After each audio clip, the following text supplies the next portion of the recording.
ਵਾਹਿਗੁਰੂ ਜੀ ਕਾ ਖਾਲਸਾ ਵਾਹਿਗੁਰੂ ਜੀ ਕੀ ਫਤਿਹ। ਅੱਜ ਦੇ ਆਨਲਾਈਨ ਗੁਰਮਤ ਪਰਸਨੈਲਿਟੀ ਕੈਂਪ ਵਿੱਚ ਆਪ ਸਭ ਦਾ ਸਵਾਗਤ ਹੈ ਜੀ। ਸਭ ਤੋਂ ਪਹਿਲਾਂ ਆਪਾਂ ਇਸ ਕੈਂਪ ਦੀ ਸ਼ੁਰੂਆਤ ਕਰਦੇ ਹਾਂ ਜੀ ਜਾਪ ਸੇਵਾ ਨਾਲ, ਜੋ ਕਿ ਲੈਣਗੇ ਤਰਨਜੀਤ ਕੌਰ ਜੀ ਰੋਪੜ ਤੋਂ। EPP number 15476। ਜੇ ਸਾਡੇ ਨਾਲ ਜੁੜ ਚੁੱਕੇ ਹਨ ਤਾਂ ਪਲੀਜ਼ ਆਪਣਾ ਮਾਈਕ ਅਨਮਿਊਟ ਕਰੋ ਜੀ। ਵਾਹਿਗੁਰੂ ਜੀ ਕਾ ਖਾਲਸਾ ਵਾਹਿਗੁਰੂ ਜੀ ਕੀ ਫਤਿਹ। ਵਾਹਿਗੁਰੂ ਜੀ ਕਾ ਖਾਲਸਾ ਵਾਹਿਗੁਰੂ ਜੀ ਕੀ ਫਤਿਹ। ਇੱਕ ਓੰਕਾਰ ਸਤਨਾਮ ਕਰਤਾ ਪੁਰਖ ਨਿਰਭਉ ਨਿਰਵੈਰ ਅਕਾਲ ਮੂਰਤ ਅਜੂਨੀ ਸੈਭੰ ਗੁਰ ਪ੍ਰਸਾਦ। ਇੱਕ ਓੰਕਾਰ ਸਤਨਾਮ ਕਰਤਾ ਪੁਰਖ ਨਿਰਭਉ ਨਿਰਵੈਰ ਅਕਾਲ ਮੂਰਤ ਅਜੂਨੀ ਸੈਭੰ ਗੁਰ ਪ੍ਰਸਾਦ। ਇੱਕ ਓੰਕਾਰ ਸਤਨਾਮ ਕਰਤਾ ਪੁਰਖ ਨਿਰਭਉ ਨਿਰਵੈਰ ਅਕਾਲ ਮੂਰਤ ਅਜੂਨੀ ਸੈਭੰ ਗੁਰ ਪ੍ਰਸਾਦ।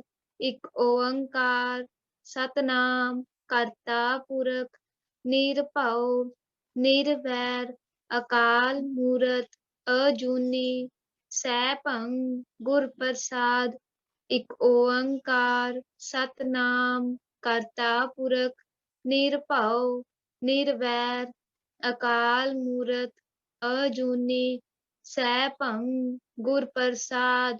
ਇੱਕ ਓੰਕਾਰ ਸਤਨਾਮ ਕਰਤਾ ਪੁਰਖ ਨਿਰਭਉ ਨਿਰਵੈਰ ਅਕਾਲ ਮੂਰਤ ਅਜੂਨੀ ਸੈਭੰ ਗੁਰ ਪ੍ਰਸਾਦ।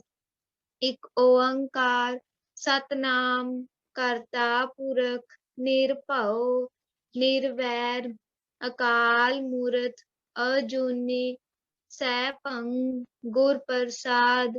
ਵਾਹਿਗੁਰੂ ਵਾਹਿਗੁਰੂ ਵਾਹਿਗੁਰੂ ਵਾਹਿਗੁਰੂ ਵਾਹਿਗੁਰੂ ਵਾਹਿਗੁਰੂ ਵਾਹਿਗੁਰੂ ਵਾਹਿਗੁਰੂ ਵਾਹਿਗੁਰੂ। ਵਾਹਿਗੁਰੂ ਜੀ ਕਾ ਖਾਲਸਾ ਵਾਹਿਗੁਰੂ ਜੀ ਕੀ ਫਤਿਹ। ਵਾਹਿਗੁਰੂ ਜੀ ਕਾ ਖਾਲਸਾ ਵਾਹਿਗੁਰੂ ਜੀ ਕੀ ਫਤਿਹ। ਬਹੁਤ ਵਧੀਆ ਜੀ। ਅੱਜ ਦੀ ਕੀਰਤਨ ਦੀ ਸੇਵਾ ਲੈਣਗੇ ਜੀ ਖੁਸ਼ਪ੍ਰੀਤ ਕੌਰ ਜੀ 11400 EPP ਨੰਬਰ ਮੋਗਾ ਤੋਂ ਜੀ। ਜੇ ਸਾਡੇ ਨਾਲ ਜੁੜ ਚੁੱਕੇ ਹਨ ਤਾਂ ਪਲੀਜ਼ ਆਪਣਾ ਮਾਈਕ ਅਨਮਿਊਟ ਕਰੋ ਜੀ। ਵਾਹਿਗੁਰੂ ਜੀ ਕਾ ਖਾਲਸਾ ਵਾਹਿਗੁਰੂ ਜੀ ਕੀ ਫਤਿਹ। ਆਪ ਕਰੇ ਸੱਚ ਅਲਖ ਅਪਾਰ, ਹਉ ਪਾਪੀ ਤੂੰ ਬਖਸ਼ਣ ਹਾਰ।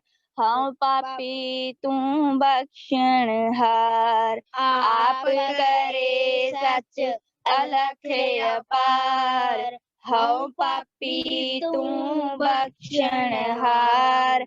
ਹਉ ਪਾਪੀ ਤੂੰ ਬਖਸ਼ਣ ਹਾਰ। ਤੇਰਾ ਪਾਣਾ ਸਭ ਕਿਛ ਹੋਵੇ, ਮਨ ਹੱਥ ਕੀਚੈ ਅੰਤ ਵਿਗੋਵੈ।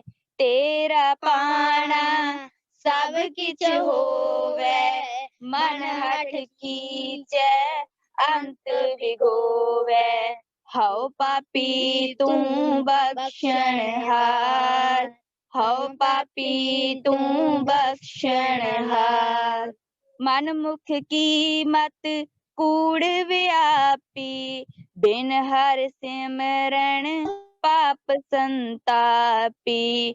ਮਨ ਮੁਖ ਕੀ ਮਤ ਕੂੜ ਵਿਆਪੀ, ਬਿਨ ਹਰਿ ਸਿਮਰਨ ਪਾਪ ਸੰਤਾਪੀ। ਦੁਰਮਤ ਤਿਆਗ ਲਾਹਾ ਕਿਛ ਲੇਵੋ, ਜੋ ਉਪਜੈ ਸੋ ਅਲਖ ਪੇਵੋ। ਦੁਰਮਤ ਤਿਆਗ ਲਾਹਾ ਕਿਛ ਲੇਵੋ, ਜੋ ਉਪਜੈ ਸੋ ਅਲਖ ਪੇਵੋ। ਆਪ ਕਰੇ ਸੱਚ ਅਲਖ ਅਪਾਰ, ਹਉ ਪਾਪੀ ਤੂੰ ਬਖਸ਼ਣ ਹਾਰ। ਆਪ ਕਰੇ ਸੱਚ ਅਲਖ ਅਪਾਰ, ਹਉ ਪਾਪੀ ਤੂੰ ਬਖਸ਼ਣਹਾਰ, ਹਉ ਪਾਪੀ ਤੂੰ बख्शनहार। ऐसा हमरा सखा सहाई, गुर हर मिलिया भगत दृढ़ाई। ऐसा हमरा सखा सहाई, गुर हर मिलिया भगत दृढ़ाई। सगली सौदी चो तोटा आवे, नानक राम नाम मन पावे। सगली सौदी तोटा आवे, नानक राम नाम मन पावे। आप करे सच अलख अपार, हौ पापी तू बख्शनहार।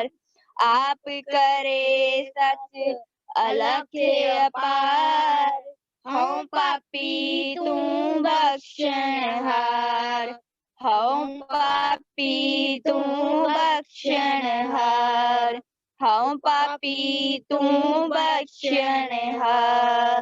वाहिगुरु जी का खालसा, वाहिगुरु जी की फतेह। ਵਾਹਿਗੁਰੂ ਜੀ ਕਾ ਖਾਲਸਾ ਵਾਹਿਗੁਰੂ ਜੀ ਕੀ ਫਤਿਹ। ਬਹੁਤ ਪਿਆਰਾ ਸ਼ਬਦ ਗਾਇਆ ਜੀ, ਹਉ ਪਾਪੀ ਤੂੰ ਬਖਸ਼ਣਹਾਰ। ਜੇ ਤੁਸੀਂ ਆਪਣੀ ਵੀਡੀਓ ਔਨ ਕਰ ਲੈਂਦੇ ਤਾਂ ਹੋਰ ਵੀ ਵਧੀਆ ਹੋਣਾ ਸੀ ਜੀ, ਤੁਹਾਡੇ ਦਰਸ਼ਨ ਹੋ ਜਾਂਦੇ। ਹਾਂਜੀ, ਅੱਜ ਆਪਣਾ ਪਹਿਲਾ ਸੈਸ਼ਨ ਸਟਾਰਟ ਕਰਦੇ ਹਾਂ ਜੀ। ਪਹਿਲਾ ਸੈਸ਼ਨ ਲੈਣਗੇ ਜੀ ਕਮਲਜੀਤ ਕੌਰ ਜੀ ਹੁਸ਼ਿਆਰਪੁਰ ਤੋਂ, ਜਿਨ੍ਹਾਂ ਦਾ ਵਿਸ਼ਾ ਹੈ ਜੀ ਐਕਸਪੀਰੀਅੰਸ। ਜੇ ਸਾਡੇ ਨਾਲ ਜੁੜ ਚੁੱਕੇ ਹਨ ਤਾਂ ਆਪਣਾ ਪਲੀਜ਼ ਮਾਈਕ ਅਨਮਿਊਟ ਕਰ ਲਓ ਜੀ। ਵਾਹਿਗੁਰੂ ਜੀ ਕਾ ਖਾਲਸਾ, ਵਾਹਿਗੁਰੂ ਜੀ ਕੀ ਫਤਿਹ। ਮੈਂ ਖਾਲਸਾ ਵਾਹਿਗੁਰੂ ਜੀ ਕੀ ਫਤਿਹ। ਮੇਰਾ ਨਾਮ ਕਮਲਜੀਤ ਕੌਰ, ਮੇਰਾ APP ਨੰਬਰ 16198, ਮੇਰਾ ਜ਼ਿਲ੍ਹਾ ਹੁਸ਼ਿਆਰਪੁਰ ਹੈ। ਅੱਜ ਮੈਂ ਤੁਹਾਡੇ ਨਾਲ ਆਪਣਾ ਲਾਈਫ ਐਕਸਪੀਰੀਅੰਸ ਸ਼ੇਅਰ ਕਰਾਂਗੀ। ਸਭ ਤੋਂ ਪਹਿਲਾਂ ਮੈਂ ਧੰਨਵਾਦ ਕਰਨਾ ਚਾਹੁੰਦੀ ਹਾਂ ਐਜੂਕੇਟ ਪੰਜਾਬ ਪ੍ਰੋਜੈਕਟ ਦੇ ਮੁਖੀ ਸਰਦਾਰ ਜਸਵਿੰਦਰ ਸਿੰਘ ਜੀ ਖਾਲਸਾ ਜੀ ਦਾ ਤੇ ਆਪਣੇ ਵਾਈਸੀ ਜੀ ਦਾ, ਜੋ ਕਿ ਮੇਰੀ ਪੜ੍ਹਾਈ ਦੇ ਵਿੱਚ ਮੇਰੀ ਬਹੁਤ ਹੀ ਹੈਲਪ ਕਰ ਰਹੇ ਹਨ ਤੇ ਇਸ ਦੇ ਨਾਲ ਮੈਨੂੰ ਗੁਰਬਾਣੀ ਦੇ ਨਾਲ ਜੋੜ ਰਹੇ ਹਨ। ਮੇਰੇ ਘਰ ਦੀ ਆਰਥਿਕ ਹਾਲਤ ਠੀਕ ਨਾ ਹੋਣ ਕਰਕੇ ਮੇਰੇ ਪਾਪਾ ਮੈਨੂੰ ਪੜ੍ਹਾ ਨਹੀਂ ਸਕਦੇ ਸੀ। ਮੇਰੇ ਪਾਪਾ ਡੇਲੀ ਕੰਮ ਤੇ ਜਾਂਦੇ ਹਨ। ਪਾਪਾ ਇੱਕ ਦਿਨ ਕੰਮ ਤੇ ਗਏ ਤੇ ਉੱਥੇ ਉਹਨਾਂ ਨੂੰ ਵੀਰ ਦਿਲਪ੍ਰੀਤ ਸਿੰਘ ਜੀ ਮਿਲੇ। ਉਹਨਾਂ ਨੇ ਵੀਰ ਜੀ ਨਾਲ ਸਾਰੀ ਗੱਲਬਾਤ ਕੀਤੀ ਕਿ ਮੇਰੀ ਬੇਟੀ ਪੜ੍ਹਨਾ ਚਾਹੁੰਦੀ ਹੈ ਬਟ ਅਸੀਂ ਉਸਨੂੰ ਪੜ੍ਹਾ ਨਹੀਂ ਸਕਦੇ। ਵੀਰ ਜੀ ਨੇ ਪਾਪਾ ਨੂੰ ਅੰਕਲ ਜੀ ਬਾਰੇ ਦੱਸਿਆ ਕਿ ਉਹਨਾਂ ਕੋਲ ਬਹੁਤ ਹੀ ਬੱਚੇ ਹਨ, ਉਹ ਸਾਰੇ ਬੱਚਿਆਂ ਨੂੰ ਪੜ੍ਹਾਉਂਦੇ ਹਨ, ਉਹਨਾਂ ਦਾ ਸਾਰਾ ਹੀ ਖਰਚਾ ਕਰਦੇ ਹਨ ਤੇ ਉਹ ਬੱਚੇ ਜਦੋਂ ਪੜ੍ਹ ਲਿਖ ਕੇ ਕੁਝ ਬਣ ਜਾਂਦੇ ਹਨ ਤਾਂ ਉਹ ਵੀ ਇਸ ਤਰ੍ਹਾਂ ਹੀ ਅਨੇਕਾਂ ਹੋਰਨਾਂ ਲੋੜਵੰਦ ਬੱਚਿਆਂ ਦੀ ਮਦਦ ਕਰਦੇ ਹਨ। ਪਾਪਾ ਨੇ ਘਰ ਆ ਕੇ ਮੈਨੂੰ ਦੱਸਿਆ, ਫਿਰ ਅੰਕਲ ਜੀ ਦਾ ਰਾਤ ਨੂੰ ਮੈਨੂੰ ਫੋਨ ਆਇਆ। ਉਹਨਾਂ ਨੇ ਮੇਰੇ ਨਾਲ ਸਾਰੀ ਗੱਲਬਾਤ ਕੀਤੀ, ਕੁਝ ਸਵਾਲ ਜਵਾਬ ਵੀ ਪੁੱਛੇ। ਮੈਨੂੰ ਉਹਨਾਂ ਨੇ ਹੋਰ ਵੀ ਬਹੁਤ ਕੁਝ ਸਮਝਾਇਆ। ਪਹਿਲੀ ਵਾਰੀ ਹੀ ਉਹਨਾਂ ਨਾਲ ਗੱਲ ਕਰਕੇ ਮੈਨੂੰ ਬਹੁਤ ਖੁਸ਼ੀ ਹੋਈ। ਮੀਨਸ ਕਿ ਉਹਨਾਂ ਦੀ ਸੋਚ ਇੰਨੀ ਵਧੀਆ ਸੀ, ਮੈਨੂੰ ਯਕੀਨ ਨਹੀਂ ਹੋ ਰਿਹਾ ਸੀ ਕਿ ਮੇਰੀ ਲਾਈਫ 'ਚ ਵੀ ਕੋਈ ਇੰਨੇ ਵਧੀਆ ਇਨਸਾਨ ਆਉਣਗੇ। ਮੈਂ ਨਰਸਿੰਗ ਕਰਨ ਬਾਰੇ ਸੋਚਿਆ ਹੋਇਆ ਸੀ ਤੇ ਮੈਂ ਅੰਕਲ ਜੀ ਨੂੰ ਵੀ ਦੱਸ ਦਿੱਤਾ। ਅੰਕਲ ਜੀ ਨੇ ਮੈਨੂੰ ਕਿਹਾ ਕਿ ਬੇਟਾ ਮੈਨੂੰ ਪਤਾ ਹੈ ਕਿ ਤੂੰ ਕੀ ਸੋਚ ਰਹੀ ਹੈ, ਪਹਿਲਾਂ ਤੂੰ ਨਰਸਿੰਗ ਕਰੇਗੀ, ਉਸ ਤੋਂ ਬਾਅਦ ਤੂੰ ਆਪ ਹੀ ਜਾਂ ਤੇਰੇ ਘਰ ਦੇ ਕੋਈ ਵਧੀਆ ਮੁੰਡਾ ਦੇਖੇਂਗੇ ਜੋ ਤੈਨੂੰ IELTS ਕਰਾਵੇਗਾ ਤੇ ਵਿਦੇਸ਼ ਜਾ ਕੇ ਸੈਟਲ ਹੋ ਜਾਵੇਗੀ। ਮੈਨੂੰ ਯਕੀਨ ਨਹੀਂ ਹੋ ਰਿਹਾ ਸੀ ਕਿ ਅੰਕਲ ਜੀ ਨੂੰ ਇਹ ਕਿਵੇਂ ਪਤਾ ਲੱਗਿਆ ਕਿ ਮੈਂ ਇਸ ਤਰ੍ਹਾਂ ਹੀ ਸੋਚਿਆ ਹੋਇਆ ਹੈ। ਅੰਕਲ ਜੀ ਨੇ ਮੈਨੂੰ ਕਿਹਾ ਕਿ ਬੇਟੇ ਵਿਦੇਸ਼ ਆ ਕੇ ਦੇਖੀ ਬੱਚੀਆਂ ਕਿਵੇਂ ਰੁਲ ਰਹੀਆਂ ਨੇ, ਉਹਨਾਂ ਨਾਲ ਕਿਵੇਂ ਧੱਕਾ ਹੋਇਆ ਹੈ। ਉਹਨਾਂ ਨੇ ਮੈਨੂੰ BA ਕਰਨ ਦੀ ਸਲਾਹ ਦਿੱਤੀ ਤੇ ਮੈਂ ਉਹਨਾਂ ਦੀ ਗੱਲ ਮੰਨ ਲਈ। ਥੋੜੇ ਦਿਨਾਂ ਤੱਕ ਮੇਰੀ ਐਡਮਿਸ਼ਨ ਵੀ ਹੋ ਗਈ ਤੇ ਮੇਰੀ ਸਟੱਡੀ ਸਟਾਰਟ ਹੋ ਗਈ ਤੇ ਵੀਰ ਦਿਲਪ੍ਰੀਤ ਸਿੰਘ ਜੀ ਮੇਰੇ ਵਾਈਸੀ ਇੰਚਾਰਜ ਜੀ ਬਣੇ। ਉਹਨਾਂ ਨੇ ਮੇਰੇ ਘਰ ਫਾਰਮ ਭੇਜਿਆ ਜਿਹਦੇ ਤੇ ਪਾਠ ਦੀਆਂ ਕੁਝ ਸ਼ਰਤਾਂ ਲਿਖੀਆਂ ਹੋਈਆਂ ਸੀ ਤੇ ਘਰ ਦਾ ਐਡਰੈਸ ਵਗੈਰਾ ਫਿਲ ਕਰਨਾ ਸੀ। ਮੈਂ ਫਾਰਮ ਤਾਂ ਫਿਲ ਕਰ ਦਿੱਤਾ ਪਰ ਮੈਨੂੰ ਟੈਨਸ਼ਨ ਬਹੁਤ ਸੀ। ਥੋੜੇ ਦਿਨਾਂ ਤੱਕ ਮੈਂ ਸੋਚਦੀ ਰਹੀ, ਮੇਰੇ ਮਨ ਵਿੱਚ ਬਹੁਤ ਸਵਾਲ ਚੱਲ ਰਹੇ ਸੀ ਕਿ ਮੈਂ ਇਹ ਕਿਸ ਤਰ੍ਹਾਂ ਕਰਾਂਗੀ, ਮੈਂ ਇੰਨਾ ਪਾਠ ਕਿੱਦਾਂ ਕਰਾਂਗੀ, ਕਿਉਂਕਿ ਮੇਰੀ ਐਡਮਿਸ਼ਨ ਵੀ ਲੇਟ ਹੋਈ ਸੀ, ਮੈਂ ਕਿੱਦਾਂ ਟਾਈਮ ਮੈਨੇਜ ਕਰਾਂਗੀ। ਇਹ ਨਹੀਂ ਕਿ ਮੈਂ ਪਾਠ ਨਹੀਂ ਕਰਦੀ ਹੁੰਦੀ ਸੀ, ਮੈਂ ਪਹਿਲਾਂ ਪਾਠ ਕਰਦੀ ਹੁੰਦੀ ਸੀ, ਪਰ ਕਦੇ-ਕਦੇ ਥੋੜੇ ਦਿਨਾਂ ਬਾਅਦ ਕੀ ਹੋਇਆ, ਮੈਂ ਆਪਣੇ ਵਾਈਸੀ ਜੀ ਨੂੰ ਤੇ ਅੰਕਲ ਜੀ ਨੂੰ ਮੈਸੇਜ ਕਰ ਦਿੱਤਾ ਕਿ ਮੈਂ ਨਹੀਂ ਪੜ੍ਹਨਾ। ਉਹਨਾਂ ਨੇ ਮੈਨੂੰ ਬਹੁਤ ਮੈਸੇਜ ਕੀਤੇ, ਫ਼ੋਨ ਵੀ ਕੀਤੇ, "ਬੇਟੇ ਕੀ ਗੱਲ ਹੋਈ ਹੈ?" ਬਟ ਮੈਂ ਕੁਝ ਨਹੀਂ ਦੱਸਿਆ ਕਿਸੇ ਨੂੰ ਵੀ, ਨਾ ਘਰਦਿਆਂ ਨੂੰ, ਨਾ ਅੰਕਲ ਜੀ ਨੂੰ। ਮੈਂ ਫ਼ੋਨ ਵੀ ਸਵਿਚ ਆਫ ਕਰਕੇ ਰੱਖ ਦਿੱਤਾ। ਥੋੜੇ ਦਿਨਾਂ ਤੱਕ ਮੈਨੂੰ ਅਹਿਸਾਸ ਹੋ ਗਿਆ ਕਿ ਪੜ੍ਹਾਈ ਤੋਂ ਬਿਨਾਂ ਸਾਡੀ ਕੋਈ ਵੈਲਿਊ ਨਹੀਂ। ਮੈਨੂੰ ਬਹੁਤ ਹੀ ਪਛਤਾਵਾ ਹੋਇਆ। ਫਿਰ ਮੈਂ ਆਪ ਹੀ ਮੈਸੇਜ ਕੀਤੇ ਅੰਕਲ ਜੀ ਨੂੰ ਤੇ ਵਾਈਸੀ ਜੀ ਨੂੰ ਕਿ ਮੈਂ ਪੜ੍ਹਨਾ ਹੈ, ਪਰ ਮੈਨੂੰ ਡਰ ਵੀ ਲੱਗ ਰਿਹਾ ਸੀ ਕਿ ਜੀ ਪਤਾ ਨਹੀਂ ਮੇਰੇ ਬਾਰੇ ਕੀ ਸੋਚਦੇ ਹੋਣਗੇ। ਮੈਂ ਸਾਰੀ ਗੱਲਬਾਤ ਉਹਨਾਂ ਨਾਲ ਕਰ ਲਈ ਤੇ ਉਹਨਾਂ ਨੇ ਮੈਨੂੰ ਫਿਰ ਫ਼ੋਨ ਕੀਤਾ ਤੇ ਬਹੁਤ ਹੀ ਪੋਲਾਈਟਲੀ ਮੇਰੇ ਨਾਲ ਗੱਲ ਕੀਤੀ ਤੇ ਮੈਨੂੰ ਬਹੁਤ ਕੁਝ ਸਮਝਾਇਆ ਕਿ ਬੇਟੇ ਤੂੰ 90% ਸਟੱਡੀ ਕਰਨੀ ਹੈ ਤੇ ਸਿਰਫ 10% ਪਾਠ ਕਰਨਾ ਹੈ। ਤੇ ਤੂੰ ਇੱਕ ਸਵੇਰ ਦਾ ਪਾਠ ਕਰਿਆ ਕਰੀ, ਸ਼ਾਮ ਦਾ ਸਹਿਜ ਪਾਠ ਤੇ ਪਰਸਨੈਲਿਟੀ ਡਿਵੈਲਪਮੈਂਟ ਕੈਂਪ ਜ਼ਰੂਰ ਅਟੈਂਡ ਕਰਿਆ ਕਰੀ। ਮੈਂ ਇਸ ਤਰ੍ਹਾਂ ਹੀ ਕਰਨ ਲੱਗ ਪਈ, ਸਵੇਰ ਦਾ ਪਾਠ ਵੀ ਕਰਦੀ ਹਾਂ, ਸ਼ਾਮ ਦਾ ਵੀ, ਸਹਿਜ ਪਾਠ ਵੀ ਤੇ ਪਰਸਨੈਲਿਟੀ ਡਿਵੈਲਪਮੈਂਟ ਕੈਂਪ ਵੀ ਅਟੈਂਡ ਕਰਦੀ ਹਾਂ। ਇਸ ਕੈਂਪ ਤੋਂ ਮੈਨੂੰ ਬਹੁਤ ਵਧੀਆ ਗੱਲਾਂ ਸਿੱਖਣ ਨੂੰ ਮਿਲੀਆਂ ਹਨ, ਜਿਨ੍ਹਾਂ ਬਾਰੇ ਕਿ ਮੈਨੂੰ ਮੇਰੀ ਲਾਈਫ ਵਿੱਚ ਪਤਾ ਵੀ ਨਹੀਂ ਸੀ। ਰੋਜ਼ ਨਵੀਆਂ ਗੱਲਾਂ ਸੁਣ ਕੇ ਮੇਰੀ ਸੋਚ ਬਦਲਣ ਲੱਗ ਪਈ। ਹੌਲੀ-ਹੌਲੀ ਅੰਕਲ ਜੀ ਨੇ ਮੈਨੂੰ ਸ਼ਬਦ ਭੇਜਣੇ ਸਟਾਰਟ ਕੀਤੇ। ਪਹਿਲਾਂ ਮੈਂ ਸ਼ਬਦ ਨਹੀਂ ਸੁਣਦੀ ਹੁੰਦੀ ਸੀ, ਮੈਂ ਪਸੰਦ ਹੀ ਨਹੀਂ ਕਰਦੀ ਸੀ। ਅੰਕਲ ਜੀ ਨੇ ਇੰਨੀਆਂ ਵਧੀਆ ਸ਼ਬਦ ਭੇਜਦੇ ਸੀ, ਜਿਨ੍ਹਾਂ ਨੂੰ ਸੁਣ ਕੇ ਮੇਰਾ ਮਨ ਬਾਰ-ਬਾਰ ਸੁਣਨ ਲਈ ਕਰਦਾ ਸੀ। ਮੈਨੂੰ ਆਪਣੇ ਆਪ ਤੇ ਯਕੀਨ ਨਹੀਂ ਹੋ ਰਿਹਾ ਸੀ ਕਿ ਮੇਰਾ ਸ਼ਬਦਾਂ ਨਾਲ ਇੰਨਾ ਮੋਹ ਕਿਵੇਂ ਪੈ ਗਿਆ ਹੈ, ਕਿਉਂਕਿ ਮੈਂ ਉਹ ਸ਼ਬਦ ਬਿਲਕੁਲ ਵੀ ਪਸੰਦ ਨਹੀਂ ਕਰਦੀ ਹੁੰਦੀ ਸੀ। ਮੈਂ ਹੁਣ ਡੇਲੀ ਹੀ ਸ਼ਬਦ ਸੁਣਦੀ ਹਾਂ। ਸੋ ਮੈਂ ਹੁਣ ਲਾਸਟ ਤੇ ਆਪਣੇ ਵਾਈਸੀ ਜੀ ਦਾ ਤੇ ਅੰਕਲ ਜੀ ਦਾ ਬਹੁਤ-ਬਹੁਤ ਤੇ ਐਜੂਕੇਟ ਪੰਜਾਬ ਪ੍ਰੋਜੈਕਟ ਦੀ ਟੀਮ ਦਾ ਧੰਨਵਾਦ ਕਰਦੀ ਹਾਂ। ਮੈਂ ਹੁਣ ਉਹਨਾਂ ਨੂੰ ਅੰਕਲ ਜੀ ਨਹੀਂ ਕਹਿੰਦੀ, ਉਹ ਮੈਨੂੰ ਆਪਣੀ ਗ੍ਰੈਂਡ ਡੌਟਰ ਮੰਨਦੇ ਹਨ ਤੇ ਮੈਂ ਉਹਨਾਂ ਨੂੰ ਨਾਨੂ ਜੀ ਕਹਿ ਕੇ ਬੁਲਾਉਂਦੀ ਹਾਂ। ਮੈਂ ਨਾਨੂ ਜੀ ਦਾ ਤੇ ਵਾਈਸੀ ਜੀ ਦਾ ਬਹੁਤ-ਬਹੁਤ ਧੰਨਵਾਦ ਕਰਦੀ ਹਾਂ, ਜਿਨ੍ਹਾਂ ਨੇ ਮੈਨੂੰ ਜ਼ਿੰਦਗੀ ਦਾ ਸਹੀ ਰਸਤਾ ਦਿਖਾਇਆ। ਮੈਂ ਉਹਨਾਂ ਦੇ ਅਹਿਸਾਨ ਕਦੇ ਨਹੀਂ ਭੁੱਲ ਸਕਦੀ। ਮੈਂ ਵੀ ਵਾਅਦਾ ਕਰਦੀ ਹਾਂ ਕਿ ਜਦੋਂ ਮੈਂ ਪੜ੍ਹ ਲਿਖ ਕੇ ਕੁਝ ਬਣ ਜਾਵਾਂਗੀ, ਆਪਣੀ ਮੰਜ਼ਿਲ ਤੇ ਪਹੁੰਚ ਜਾਵਾਂਗੀ ਤੇ ਮੈਂ ਵੀ ਇਸ ਤਰ੍ਹਾਂ ਹੀ ਅਨੇਕਾਂ ਹੋਰਨਾਂ ਲੋੜਵੰਦ ਬੱਚਿਆਂ ਦੀ ਮਦਦ ਕਰਾਂਗੀ ਤੇ ਆਪਣੀ ਕਿਰਤ ਕਮਾਈ ਵਿੱਚੋਂ ਦਸਵੰਧ ਵੀ ਕੱਢਾਂਗੀ। ਵਾਹਿਗੁਰੂ ਜੀ ਕਾ ਖਾਲਸਾ, ਵਾਹਿਗੁਰੂ ਜੀ ਕੀ ਫਤਿਹ। ਵਾਹਿਗੁਰੂ ਜੀ ਕਾ ਖਾਲਸਾ, ਵਾਹਿਗੁਰੂ ਜੀ ਕੀ ਫਤਿਹ। ਹਾਂਜੀ, ਬਹੁਤ ਵਧੀਆ ਲੱਗਿਆ ਤੁਸੀਂ ਆਪਣੀ ਲਾਈਫ ਬਾਰੇ ਦੱਸਿਆ, ਕਿਵੇਂ ਤੁਹਾਡੀ ਲਾਈਫ ਚੇਂਜ ਹੋਈ ਹੈ। ਸਾਨੂੰ ਸਾਰਿਆਂ ਨੂੰ ਹੀ ਗੁਰਬਾਣੀ ਨਾਲ ਜੁੜਨਾ ਚਾਹੀਦਾ ਹੈ, ਤਾਂ ਸਾਡੀ ਲਾਈਫ ਵੀ ਸਾਡੀ ਤਾਂ ਬਹੁਤ ਬਦਲ ਚੁੱਕੀ ਹੈ ਕਿ ਅਸੀਂ ਗੁਰਬਾਣੀ ਨਾਲ ਜੁੜੇ ਹੋਏ ਹਾਂ ਤੇ ਪਰਸਨੈਲਿਟੀ ਡਿਵੈਲਪਮੈਂਟ ਕੈਂਪ ਅਟੈਂਡ ਕਰ ਰਹੇ ਹਾਂ। ਹਾਂਜੀ, ਆਪਣਾ ਦੂਸਰਾ ਸੈਸ਼ਨ ਲੈਣਗੇ ਜੀ ਬਲਜੀਤ ਕੌਰ ਜੀ, ਜਿਨ੍ਹਾਂ ਦਾ ਵਿਸ਼ਾ ਹੈ ਜੀ ਭਾਈ ਬਚਿੱਤਰ ਸਿੰਘ ਜੀ। ਪਲੀਜ਼ ਅਨਮਿਊਟ ਕਰੋ ਜੀ ਆਪਣੇ ਆਪ ਨੂੰ। ਹਾਂਜੀ, ਵਾਹਿਗੁਰੂ ਜੀ ਕਾ ਖਾਲਸਾ, ਵਾਹਿਗੁਰੂ ਜੀ ਕੀ ਫਤਿਹ। ਅੱਜ ਆਪਾਂ ਗੱਲ ਕਰਾਂਗੇ, ਆਪਾਂ ਇਤਿਹਾਸ ਦੀ ਗੱਲ ਕਰਾਂਗੇ ਬਿਕੋਜ਼ ਮੈਨੂੰ ਇੰਨਾ ਕੁਛ ਆਉਂਦਾ ਜਾਂਦਾ ਤਾਂ ਹੈ ਨਹੀਂ ਕਿ ਮੈਂ ਪਰਸਨੈਲਿਟੀ ਤੇ ਜਾਂ ਪੋਜ਼ੀਟਿਵਿਟੀ ਦਾ ਜਾਂ ਟਾਈਮ ਮੈਨੇਜਮੈਂਟ ਜਿੰਨੇ ਵੀ ਕੈਂਪ ਲੱਗੇ ਨੇ ਇੱਦਾਂ ਦੀ ਕੋਈ ਗੱਲ ਕਰ ਸਕਾਂ। ਤੇ ਮੈਨੂੰ ਫੀਲ ਵੀ ਹੋਇਆ ਕਿ ਆਪਾਂ ਹਿਸਟਰੀ ਤੇ ਵੀ ਕੋਈ ਟੌਪਿਕ ਲੈਣਾ ਚਾਹੀਦਾ, ਸੋ ਦੈਟ ਮੈਂ ਆਪਣਾ ਹਿਸਟਰੀ ਤੇ ਇੱਕ ਟੌਪਿਕ ਲਿਆ ਏ। ਆਪਾਂ ਅੱਜ ਗੱਲ ਕਰਾਂਗੇ ਇੱਕ ਐਸੇ ਮਹਾਨ ਯੋਧੇ, ਮਹਾਨ ਗੁਰਸਿੱਖ, ਮਹਾਨ ਸ਼ਹੀਦ ਦੀ, ਜਿਨ੍ਹਾਂ ਦਾ ਨਾਮ ਦੁਨੀਆ ਦੀ ਚੋਟੀ ਦੀਆਂ ਸੂਬਿਆਂ ਵਿੱਚ ਗਿਣਿਆ ਜਾਂਦਾ ਹੈ। ਆਪਾਂ ਗੱਲ ਕਰਾਂਗੇ ਅੱਜ ਸ਼ਹੀਦ ਭਾਈ ਬਚਿੱਤਰ ਸਿੰਘ ਜੀ ਦੀ। ਠੀਕ ਹੈ, ਭਾਈ ਬਚਿੱਤਰ ਸਿੰਘ ਜੀ ਬਾਰੇ ਆਪਾਂ ਨੇ ਸੁਣਿਆ ਹੈ, ਸਭ ਨੇ ਸੁਣਿਆ ਹੋਏਗਾ ਨਾਮ ਉਹਨਾਂ ਦਾ। ਇਹ ਵੀ ਪਤਾ ਹੋਏਗਾ ਕਿ ਉਹਨਾਂ ਨੇ ਕੀ ਕੀਤਾ ਸੀ। ਉਹਨਾਂ ਨੇ ਜੋ ਇੱਕ ਨਾਗਣੀ ਬਰਛੇ ਨਾਲ ਇੱਕ ਹਾਥੀ ਦਾ ਮੱਥਾ ਪਾੜਿਆ ਸੀਗਾ, ਇੱਕ ਸ਼ਰਾਬੀ ਹਾਥੀ ਦਾ ਨਾਗਣੀ ਬਰਛੇ ਨਾਲ। ਆਪਾਂ ਨੂੰ ਇਹ ਸਭ ਪਤਾ ਹੈ, but there are many events ਜਿਹੜੇ ਆਪਾਂ ਨੂੰ ਨਹੀਂ ਪਤਾ ਉਹਨਾਂ ਦੀ ਲਾਈਫ ਨਾਲ ਰਿਲੇਟਡ। ਠੀਕ ਹੈ, ਫੋਰ ਐਗਜ਼ਾਮਪਲ ਉਸ ਦਿਨ ਦੀ ਪੂਰੀ ਜੰਗ ਦਾ ਜ਼ਿਕਰ ਕਿ ਭਾਈ ਸਾਹਿਬ ਜੀ ਨੇ ਕਿਉਂ ਹਾਥੀ ਨਾਲ ਮੁਕਾਬਲਾ ਕੀਤਾ, ਤੇ ਭਾਈ ਸਾਹਿਬ ਜੀ ਦੇ ਪਰਿਵਾਰ ਬਾਰੇ ਤੇ ਉਹਨਾਂ ਦੀ ਸ਼ਹੀਦੀ ਕਿਸ ਤਰ੍ਹਾਂ ਹੋਈ, ਤੇ ਇੱਕ ਮੁਸਲਿਮ ਬੀਬੀ ਦੀ ਕਹਾਣੀ ਉਹਨਾਂ ਨਾਲ ਰਿਲੇਟਿਡ, ਜਿਨ੍ਹਾਂ ਨੇ ਸਾਰੀ ਉਮਰ ਵਿਆਹ ਨਹੀਂ ਕਰਵਾਇਆ ਸੀਗਾ ਤੇ ਸਾਰੀ ਜ਼ਿੰਦਗੀ ਮਤਲਬ ਆਪਣੇ ਆਪ ਨੂੰ ਉਹਨਾਂ ਦੀ ਵਿਧਵਾ ਕਹਿ ਕੇ ਨਾ ਲਾਈਫ ਆਪਣੀ ਸਾਰੀ ਸਪੈਂਡ ਕੀਤੀ ਸੀ।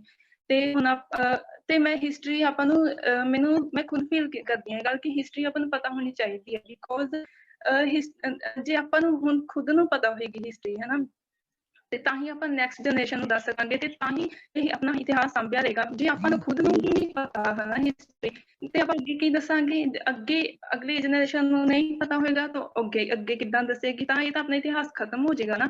ਇਸ ਕਰਕੇ ਆਪਾਂ ਨੂੰ ਇਤਿਹਾਸ ਤੋਂ ਜਾਣੂ ਹੋਣਾ ਇਜ਼ ਵੈਰੀ ਇੰਪੋਰਟੈਂਟ। ਠੀਕ ਹੈ, ਤੇ ਕਿਉਂਕਿ ਮੈਂ ਥੋੜਾ ਜਿਹਾ ਆਪਣੇ ਬਾਰੇ ਵੀ ਦੱਸਾਂਗੀ। ਮੇਰਾ ਨਾਮ ਬਲਜੀਤ ਕੌਰ ਹੈ ਤੇ ਮੇਰਾ EPP ਨੰਬਰ 15776 ਹੈ। ਮੈਂ ਵੀ ਤੁਹਾਡੇ ਵਾਂਗੂ ਤੁਹਾਡੇ ਵਾਂਗੂ ਹੀ ਬੱਚੀ ਹਾਂ। ਠੀਕ ਹੈ, ਤੇ ਮਤਲਬ ਮੈਂ ਖੁਦ ਫੀਲ ਕੀਤਾ ਹੈ ਕਿੱਦਾਂ ਪਤਾ ਪਹਿਲਾਂ ਖਾਲਸੇ ਦੇ ਜਨਮ ਦਿਹਾੜੇ ਤੇ ਅੱਜ 23 ਤਰੀਕ ਹੈ, 13 ਤਰੀਕ ਨੂੰ ਸਾਡਾ ਨਾ ਇੱਕ ਸਟੋਲ ਤੇ ਸੇਵਾ ਲੱਗੀ ਸੀਗੀ। ਸਾਡੇ YC ਨੇ ਦਲਜੀਤ ਸਿੰਘ ਜੀ, ਤੇ ਉਹਨਾਂ ਨੇ ਸਾਡੀ ਡਿਊਟੀ ਲਾਈ ਤੇ ਉੱਥੇ ਅਸੀਂ ਨਾ ਮਤਲਬ ਬੁੱਕਸ ਡਿਸਟਰੀਬਿਊਟ ਕਰ ਰਹੇ ਸੀਗੇ। ਤੇ ਉੱਥੇ ਜੋ ਲੋਕ ਆ ਰਹੇ ਸੀ ਬੁੱਕਸ ਲੈ ਰਹੇ ਸੀਗੇ, ਤੇ ਬੁੱਕਸ ਉੱਥੇ ਨਾ ਇੱਕ ਸਿੰਘ ਆਏ, ਮਤਲਬ ਉਹਨਾਂ ਨੇ ਦਮਾਲਾ ਸਜਾਇਆ ਹੋਇਆ, ਕਿਰਪਾਨ ਪਾਈ ਹੋਈ ਸੀਗੀ, ਤੇ ਉਹਨਾਂ ਨੇ ਨਾ ਬੁੱਕ ਪੜ੍ਹਨ ਲੱਗ ਗਏ ਆ ਕੇ, ਤੇ ਉਹਨਾਂ ਨੇ ਬੁੱਕ ਦੇਖ ਰਹੇ ਕਾਫੀ ਟਾਈਮ ਦੇਖਿਆ, ਤੇ ਉਹ ਕਹਿੰਦੇ ਤੁਸੀਂ ਨਾ ਉਹ ਬੁੱਕ ਸੀਗੀ ਮੂਰਤ ਪਰ ਉਪਕਾਰ ਦੀ, ਸਭ ਨੂੰ ਪਤਾ ਹੋਏਗਾ ਇਸ ਬੁੱਕ ਬਾਰੇ। ਤੇ ਇਹ ਬੁੱਕ ਕਹਿੰਦੇ ਵੀ ਤੁਸੀਂ ਨਾ ਗੁਰੂ ਸਾਹਿਬ ਜੀ ਦਾ ਜਨਮ ਦੀ ਡੇਟ ਗਲਤ ਲਿਖੀ ਹੈ, ਗਲਤ ਮਤਲਬ ਲਿਖੀ ਹੈ। ਤੇ ਅਸੀਂ ਕਿਹਾ ਵੀ ਏਦਾਂ ਥੋੜੀ ਹੋ ਸਕਦਾ ਹੈ ਹਨਾ, ਕਿ ਜੇ ਬੁੱਕ ਕੋਈ ਛਪਦੀ ਹੈ ਤਾਂ ਹਨਾ ਆਪਾਂ ਉਹਦੀ ਮਤਲਬ ਸਾਰੀ ਸਰਚ ਕਰਕੇ ਹੀ ਬੁੱਕ ਛਾਪਦੇ ਹਾਂ। ਤਾਂ ਫਿਰ ਕੀ ਹੋਇਆ, ਉਹਨਾਂ ਨੇ ਮਤਲਬ ਕਹਿੰਦੇ ਵੀ ਅਸੀਂ ਜੋ ਸਾਡੇ ਕੋਲ ਡੇਟ ਲਿਖੀ ਹੋਈ ਹੈ ਅਸੀਂ ਕੁਝ ਹੋਰ ਲਿਖਿਆ, ਤੁਸੀਂ ਕੁਝ ਹੋਰ। ਫਿਰ ਅਸੀਂ ਉਹਨਾਂ ਨੂੰ ਨੈਟ ਤੋਂ ਵੀ ਕੱਢ ਕੇ ਸਰਚ ਕਰਕੇ ਦਿਖਾਇਆ, ਜੋ ਬੁੱਕ 'ਚ ਸੀ ਉਹੀ ਨੈਟ ਤੇ ਸੀਗੀ। ਤੇ ਕਾਫੀ ਗੱਲ ਵੀ ਹੋਈ, ਥੋੜਾ ਜਿਹਾ ਵਾਦ ਵਿਵਾਦ ਹੋਇਆ, ਬਟ ਬਾਅਦ ਵਿੱਚ ਸਭ ਕੁਝ ਸੈੱਟ ਹੋ ਗਿਆ, ਉਹ ਗੱਲ ਮੰਨ ਗਏ ਸੀਗੇ। ਤੇ ਬਟ ਕਿਤੇ ਨਾ ਕਿਤੇ ਵਾਦ ਵਿਵਾਦ ਪੈਦਾ ਹੋਇਆ ਨਾ, ਇਹਦਾ ਕਾਰਨ ਕੀ ਹੈ, ਬਿਕੋਜ਼ ਆਪਾਂ ਆਪਣੀਆਂ ਅਣਗਹਿਲੀਆਂ ਕਰਕੇ ਆਪਣਾ ਇਤਿਹਾਸ ਸਾਂਭਿਆ ਨਹੀਂ। ਜੇ ਆਪਾਂ ਚਾਹੁੰਦੇ ਹਾਂ ਕਿ ਇਹ ਵਾਦ ਵਿਵਾਦ ਨਾ ਵਧੇ ਤਾਂ ਆਪਾਂ ਨੂੰ ਖੁਦ ਨੂੰ ਇਹ ਇਤਿਹਾਸ ਕਾਫੀ ਦਾ ਜਿਹੜਾ ਮੁਨਫੀ ਹੋ ਗਿਆ, ਕਈਆਂ ਤੇ ਵਾਦ ਵਿਵਾਦ ਚੱਲ ਰਿਹਾ, ਤੇ ਜਿੰਨਾ ਕੁ ਇਤਿਹਾਸ ਹੈ ਨਾ ਉਹਨੂੰ ਸਾਂਭਣਾ ਜ਼ਰੂਰੀ ਹੈ। ਇਹ ਖਜ਼ਾਨਾ ਹੈ ਹਨਾ ਆਪਣਾ, ਇਹਨੂੰ ਸਾਂਭਣਾ ਜ਼ਰੂਰੀ ਹੈ, ਇਹਨੂੰ ਲੁਟਾਉਣਾ ਨਹੀਂ, ਇਹਨੂੰ ਖਤਮ ਨਹੀਂ ਕਰਨਾ ਆਪਾਂ। ਠੀਕ ਹੈ, ਤੇ ਹੁਣ ਆਪਾਂ ਟਾਈਮ ਨਾ ਵੇਸਟ ਕਰਦੇ ਹੋਈਏ ਸਟਾਰਟ ਕਰਦੇ ਹਾਂ। ਆਪਾਂ ਗੱਲ ਕਰਾਂਗੇ ਕਿ ਭਾਈ ਬਚਿੱਤਰ ਸਿੰਘ ਜੀ ਨੇ, ਸਭ ਤੋਂ ਪਹਿਲਾਂ ਇਹ ਗੱਲ ਕਰਾਂਗੇ ਕਿ ਉਹਨਾਂ ਨੇ ਕਿਉਂ ਹਾਥੀ ਨਾਲ ਮੁਕਾਬਲਾ ਕੀਤਾ ਸੀ, ਅਜੇ ਕਿਹੜੀ ਲੋੜ ਪੈ ਗਈ ਸੀ ਹਨਾ। ਮਤਲਬ ਗੁਰੂ ਗੋਬਿੰਦ ਸਿੰਘ ਜੀ ਮਹਾਰਾਜ ਨੇ 1699 ਨੂੰ, ਆਪਾਂ ਸਭ ਨੂੰ ਪਤਾ ਹੈ ਹਨਾ, ਖਾਲਸੇ ਦੀ ਸਾਜਨਾ ਕੀਤੀ ਸੀਗੀ। ਤੇ ਗੁਰੂ ਸਾਹਿਬ ਦੇਖੋ, ਜਦੋਂ ਹਨਾ ਕੋਈ ਜਿਵੇਂ ਆਪਾਂ ਕਲਾਸ 'ਚ ਹੁੰਦੇ ਹਾਂ ਹਨਾ, ਕੋਈ ਬੱਚੇ ਦੇ ਫੁੱਲ ਮਾਰਕਸ ਆ ਜਾਂਦੇ ਨੇ ਜਾਂ ਟੋਪ ਕਰ ਜਾਂਦੇ, ਬਾਕੀਆਂ ਨੂੰ ਕੀ ਹੁੰਦੀ ਹੈ, ਥੋੜੀ ਜਿਹੀ ਜੈਲਸ ਫੀਲ ਹੁੰਦੀ ਹੈ, ਈਰਖਾ ਹੁੰਦੀ ਹੈ ਹਨਾ, ਕਿ ਉਹ ਬੱਚੇ ਦੇ ਵੱਧ ਮਾਰਕਸ ਆ ਗਏ।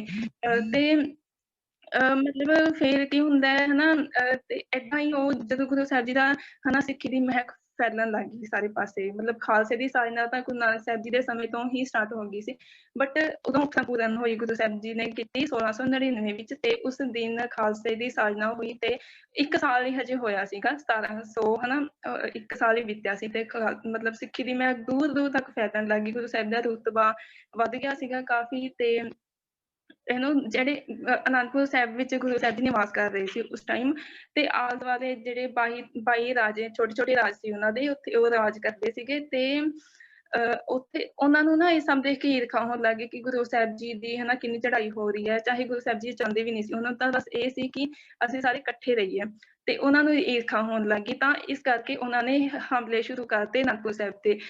ਹਮਲੇ ਮਤਲਬ ਸਿਰਫ ਇੱਕ ਕਾਰਨ ਹੀ ਨਹੀਂ ਸੀ, ਮਤਲਬ ਸਿਰਫ ਈਰਖਾ ਹੀ ਨਹੀਂ ਸੀਗਾ, ਮਤਲਬ ਉਹਨਾਂ ਡਰ ਵੀ ਸੀ ਉਹਨਾਂ ਦੇ ਮਨ ਵਿੱਚ। ਡਰ ਕਾਹਦਾ, ਕਿ ਜੋ ਜਿਹੜੇ ਰਾਜੇ ਸੀ ਹਨਾ, ਜਿਹੜੇ ਸ਼ੂਦਰ ਮਤਲਬ ਉਸ ਟਾਈਮ 4 ਜਾਤੀਆਂ ਸੀਗੀਆਂ, ਸ਼ੂਦਰਾਂ ਨੂੰ ਹਨਾ ਜਮਾ ਆਪਣੇ ਨੇੜੇ ਨਹੀਂ ਸੀ ਲੱਗਣ ਦਿੰਦੇ, ਪੈਰ ਦੀ ਜੁੱਤੀ ਦੇ ਸਮਾਨ ਨਹੀਂ ਸੀ ਸਮਝਦੇ।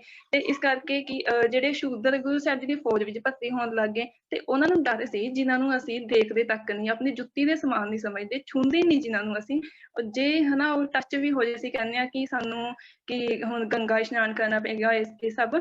ਤਾਂ ਕਹਿੰਦੇ ਹੁਣ ਗੁਰੂ ਸਾਹਿਬ ਜੀ ਦੀ ਫੌਜ ਵਿੱਚ ਜਾ ਕੇ ਉਹ ਤਾਂ ਸ਼ੇਰ ਬਣਦੇ ਪਏ ਨੇ, ਕਿਤੇ ਸਾਡੇ ਤੇ ਹਮਲਾ ਹੀ ਨਾ ਕਰ ਦੇਣ ਆਪਣਾ ਬਦਲਾ ਲੈਣ ਵਾਸਤੇ। ਤੇ ਹਨਾ, ਤੇ ਕਹਿੰਦੇ ਇੱਕ ਉਹ ਰਾਜੇ ਲੋਕਾਂ ਦਾ ਵੱਧ ਤੋਂ ਰੱਜ ਕੇ ਸ਼ੋਸ਼ਣ ਕਰਦੇ ਸੀ, ਉਹਨਾਂ ਤੇ ਜ਼ੁਲਮ ਕਰਦੇ ਸੀ, ਤੇ ਉਹਨਾਂ ਨੂੰ ਡਰ ਸੀ ਜਿਨ੍ਹਾਂ ਨੂੰ ਅਸੀਂ ਇੰਨਾ ਜ਼ੁਲਮ ਕਰ ਰਹੇ ਹਾਂ ਹਨਾ, ਕਿਤੇ ਸਾਡੇ ਤੇ ਹਮਲਾ ਹੀ ਨਾ ਕਰ ਦੇਣ, ਗੁਰੂ ਸਾਹਿਬ ਜੀ ਕੋਲ ਜਾ ਕੇ ਹਨਾ ਸ਼ੇਰ ਬਣ ਕੇ ਸਾਡੇ ਤੇ ਹਮਲਾ ਹੀ ਨਾ ਕਰ ਦੇਣ, ਤੇ ਸਾਡੀ ਜਿਹੜੀ ਬਾਦਸ਼ਾਹ ਔਰੰਗਜ਼ੇਬ ਕੋਲ ਸਾਡਾ ਸੱਚ ਦਾ ਖੁਲਾਸਾ ਹੋ ਜਾਏਗਾ ਤੇ ਸਾਡੀ ਬਦਨਾਮੀ ਹੋਏਗੀ, ਸਾਡਾ ਰਾਜ ਪਾਟ ਲੁੱਟਿਆ ਜਾਏਗਾ, ਤੇ ਕਈ ਹੋਰ ਵੀ ਕਾਰਨ ਸੀ ਜਿਨ੍ਹਾਂ ਕਰਕੇ ਉਹਨਾਂ ਨੇ ਅਨੰਦਪੁਰ ਸਾਹਿਬ ਤੇ ਹਮਲੇ ਸ਼ੁਰੂ ਕੀਤੇ। ਤੇ ਸਭ ਤੋਂ ਪਹਿਲਾ ਹਮਲਾ ਉਹਨਾਂ ਨੇ, ਇਹ ਗੱਲ ਨੋਟ ਕਰ ਲਿਓ, ਸਭ ਤੋਂ ਪਹਿਲਾ ਹਮਲਾ 29 ਅਗਸਤ 1700 ਈਸਵੀ ਨੂੰ ਕੀਤਾ। ਅਨੰਦਪੁਰ ਸਾਹਿਬ ਵਿੱਚ 5 ਕਿਲੇ ਸੀਗੇ, ਤੇ ਉਹਨਾਂ ਨੇ ਸਭ ਤੋਂ ਪਹਿਲਾਂ 29 ਅਗਸਤ 1700 ਈਸਵੀ ਨੂੰ ਤਾਰਾਗੜ੍ਹ ਨਾਮੀ ਕਿਲਾ ਸੀਗਾ, ਉੱਥੇ ਹਮਲਾ ਕੀਤਾ। ਠੀਕ ਹੈ, ਤੇ ਅਜਮੇਰ ਚੰਦ ਦੀ ਅਗਵਾਈ ਵਿੱਚ, ਰਾਜੇ ਦਾ ਨਾਮ ਸੀ ਅਜਮੇਰ ਚੰਦ, ਉਹਦੀ ਅਗਵਾਈ ਵਿੱਚ ਉਹਨਾਂ ਨੇ ਹਮਲਾ ਕੀਤਾ, ਤੇ ਉਹ ਹਮਲਾ ਜੋ ਉਹਦੇ ਵਿੱਚ ਉਹਨਾਂ ਦੀ ਹਾਰ ਹੋਈ। ਤੇ ਨੈਕਸਟ ਡੇ ਉਹਨਾਂ ਨੇ ਫਿਰ ਹਮਲਾ ਕੀਤਾ ਫਤਿਹਗੜ੍ਹ ਕਿਲੇ ਤੇ 30 ਅਗਸਤ ਨੂੰ, ਮਤਲਬ ਨੈਕਸਟ ਡੇ ਫਤਿਹਗੜ੍ਹ ਕਿਲੇ ਤੇ ਹਮਲਾ ਕੀਤਾ, ਬਟ ਗਿਣਤੀ ਵਿੱਚ ਬਹੁਤ ਜ਼ਿਆਦਾ ਹੋਣ ਦੇ ਬਾਵਜੂਦ ਵੀ ਉਹਨਾਂ ਦੀ ਹਾਰ ਹੋਈ। ਤੇ ਫਿਰ ਉਹਨੇ ਅਗਲੇ ਦਿਨ ਫਿਰ ਹਮਲਾ ਕੀਤਾ 31 ਅਗਸਤ ਨੂੰ 1700 ਈਸਵੀ ਨੂੰ ਆਲਮਗੜ੍ਹ ਨਾਮੀ ਕਿਲੇ ਤੇ ਹਮਲਾ ਕੀਤਾ, ਤੇ ਇਸ ਹਮਲੇ 'ਚ ਵੀ ਉਹਨਾਂ ਦੀ ਹਾਰ ਹੋਈ। ਹਾਰ ਕਿਉਂਕਿ ਜਿਹੜੇ ਪਹਾੜੀ ਰਾਜੇ ਸੀ, ਉਹਨਾਂ ਦੇ ਜਿਹੜੇ ਸਿਪਾਹੀ ਸੀ, ਉਹ ਕਿਉਂ ਮਤਲਬ ਉਹ ਸਿਰਫ ਆਪਣੀ ਡਿਊਟੀ ਸਮਝ ਕੇ ਲੜਦੇ ਸੀ ਕਿ ਸਾਡੀ ਡਿਊਟੀ ਹੈ, ਅਸੀਂ ਇਹ ਕੰਮ ਕਰ ਰਹੇ ਹਾਂ, ਬਟ ਜਿਹੜੇ ਸਿੱਖ ਸਿਪਾਹੀ ਸੀਗੇ ਉਹਨਾਂ ਦੇ ਵਿੱਚ ਗੁਰੂ ਪ੍ਰਤੀ ਸ਼ਰਧਾ, ਪਿਆਰ, ਉਹਨਾਂ ਤੇ ਵਿਸ਼ਵਾਸ ਸੀ ਤੇ ਸਿੱਖੀ ਸਿਰਕ ਸੀ, ਇਸ ਕਰਕੇ ਗਿਣਤੀ ਵਿੱਚ ਘੱਟ ਹੋਣ ਦੇ ਬਾਵਜੂਦ ਵੀ ਉਹਨਾਂ ਦੀ ਹਮੇਸ਼ਾ ਜਿੱਤ ਹੋਈ। ਤੇ ਜਦੋਂ ਤੀਜਾ ਹਮਲਾ ਉਹਨਾਂ ਨੇ ਕੀਤਾ 31 ਅਗਸਤ ਨੂੰ ਆਲਮਗੜ੍ਹ ਕਿਲੇ ਤੇ ਉਹਨਾਂ ਦੀ ਹਾਰ ਹੋਈ, ਤੇ ਹਨਾ ਦਿਨ 'ਚ ਉਹਨਾਂ ਦੀ ਜਦੋਂ ਹਾਰ ਹੋ ਗਈ ਤਾਂ ਉਹਨਾਂ ਨੇ ਰਾਤ ਨੂੰ ਨਾ ਬੈਠ ਕੇ ਸਾਰਿਆਂ ਨੇ ਮੀਟਿੰਗ ਕੀਤੀ, ਸਾਰੇ ਪਹਾੜੀ ਰਾਜਿਆਂ ਨੇ, 22 ਰਾਜਿਆਂ ਨੇ ਬੈਠ ਕੇ ਮੀਟਿੰਗ ਕੀਤੀ ਕਿ ਆਪਾਂ ਨੈਕਸਟ ਡੇ ਕਿਹੜੇ ਮਤਲਬ ਕਿਲੇ ਤੇ ਹਮਲਾ ਕਰਨਾ ਹੈ, ਰਣਨੀਤੀ ਬਣਾਉਣ ਵਾਸਤੇ ਸਾਰੀ ਉਹ ਡਿਸਕਸ਼ਨ ਕਰ ਰਹੇ ਸੀਗੇ। ਤੇ ਮਤਲਬ ਉਹਨਾਂ ਨੇ ਸੋਚਿਆ, ਕਹਿੰਦੇ ਆਪਾਂ ਕੱਲ ਨੂੰ 3 ਕਿਲਿਆਂ ਤੇ ਤਾਂ ਹਮਲਾ ਕਰ ਚੁੱਕੇ ਸੀ, ਕਹਿੰਦੇ ਕੱਲ ਨੂੰ ਆਪਾਂ ਹੁਣ ਕਰਾਂਗੇ ਲੋਹਗੜ੍ਹ ਕਿਲੇ ਤੇ ਹਮਲਾ। ਠੀਕ ਹੈ, ਤੇ ਉਹਨਾਂ ਵਿੱਚ ਇੱਕ ਰਾਜਾ ਹੁੰਦਾ ਕੇਸਰੀ ਚੰਦ, ਤੇ ਉਹ ਨਾ ਸਹੁੰ ਖਾਂਦਾ ਹੈ, ਕਹਿੰਦਾ ਮੈਂ ਕੱਲ ਦੇ ਹਮਲੇ ਦੀ ਅਗਵਾਈ ਮੈਂ ਕਰਾਂਗਾ, ਤੇ ਮੈਂ ਕੱਲ ਨੂੰ ਜ਼ਰੂਰ ਜਿੱਤ ਕੇ ਆਵਾਂਗਾ, ਮਤਲਬ ਸਹੁੰ ਖਾਂਦਾ ਗੱਲ ਦੀ, ਉਹਦਾ ਸਹੁੰ ਪੂਰੀ ਹੋ ਜਾਂਦੀ ਹੈ, ਉਹ ਬਾਅਦ ਵਿੱਚ ਦੱਸਾਂਗੇ ਕਿੱਦਾਂ। ਤੇ ਸਹੁੰ ਖਾਂਦਾ, ਕਹਿੰਦਾ ਮੈਂ ਜਿੱਤ ਕੇ ਆਵਾਂਗਾ, ਜੇ ਜਿੱਤ ਕੇ ਨਾ ਆਇਆ ਤਾਂ ਮੈਂ ਮਰਿਆ ਆਵਾਂਗਾ, ਤੇ ਮਤਲਬ ਉਹਦੀ ਡੈਥ ਹੀ ਹੋ ਜਾਂਦੀ ਹੈ, ਤੇ ਕਹਿੰਦਾ ਮੈਂ ਮਰ ਕੇ ਆਵਾਂਗਾ ਵਾਪਸ। ਠੀਕ ਹੈ, ਤੇ ਫਿਰ ਲੋਹਗੜ੍ਹ ਦਾ ਜਿਹੜਾ ਕਿਲਾ ਸੀ ਜਿੱਥੇ ਉਹ ਹਨਾ ਡਿਸਕਸ਼ਨ ਕਰਦੇ ਸੀ ਕਿ ਆਪਾਂ ਹਮਲਾ ਕਰਨਾ ਹੈ, ਉਹ ਕਿਲਾ ਬਾਕੀ ਕਿਲਿਆਂ ਤੋਂ ਨਾ ਥੋੜਾ ਡਿਫਰੈਂਟ ਸੀ। ਵਾਈ ਬਿਕੋਜ਼ ਉਹ ਜਿਹੜਾ ਕਿਲਾ ਸੀ ਹਨਾ, ਬਾਕੀ ਕਿਲੇ ਤਾਂ ਨਾ ਚੌੜਾਈ ਵਿੱਚ ਜ਼ਿਆਦਾ ਹੁੰਦੇ ਸੀ, ਮਤਲਬ ਚੌੜਾਈ ਵਿੱਚ, ਬਟ ਉਹ ਕਿਲਾ ਸੀਗਾ ਉਹ ਉਚਾਈ ਵਿੱਚ ਬਹੁਤ ਜ਼ਿਆਦਾ ਸੀਗਾ, ਤੇ ਮਤਲਬ ਬਹੁਤ ਮਜ਼ਬੂਤ ਕੰਧਾਂ, ਉੱਚੀਆਂ ਕੰਧਾਂ ਸੀਗੀਆਂ ਉਹਦੀਆਂ, ਤੇ ਲੋਹਗੜ੍ਹ ਦਾ ਕਿਲਾ। ਠੀਕ ਹੈ, ਤੇ ਉਹ ਕਿਲਾ ਜ਼ਿਆਦਾਤਰ ਮਤਲਬ ਜੰਗਾਂ ਯੁੱਧਾਂ ਦੇ ਵਾਸਤੇ ਹੀ ਬਣਾਇਆ ਗਿਆ ਸੀਗਾ, ਤੇ ਉਹਦੇ ਵਿੱਚ ਗੁਰੂ ਸਾਹਿਬ ਜੀ ਨੇ ਇੱਕ ਕਾਰਖਾਨਾ ਲਾਇਆ ਸੀਗਾ ਜੋ ਜਿੱਥੇ ਹਥਿਆਰ ਬਣਾਏ ਜਾਂਦੇ ਸੀ।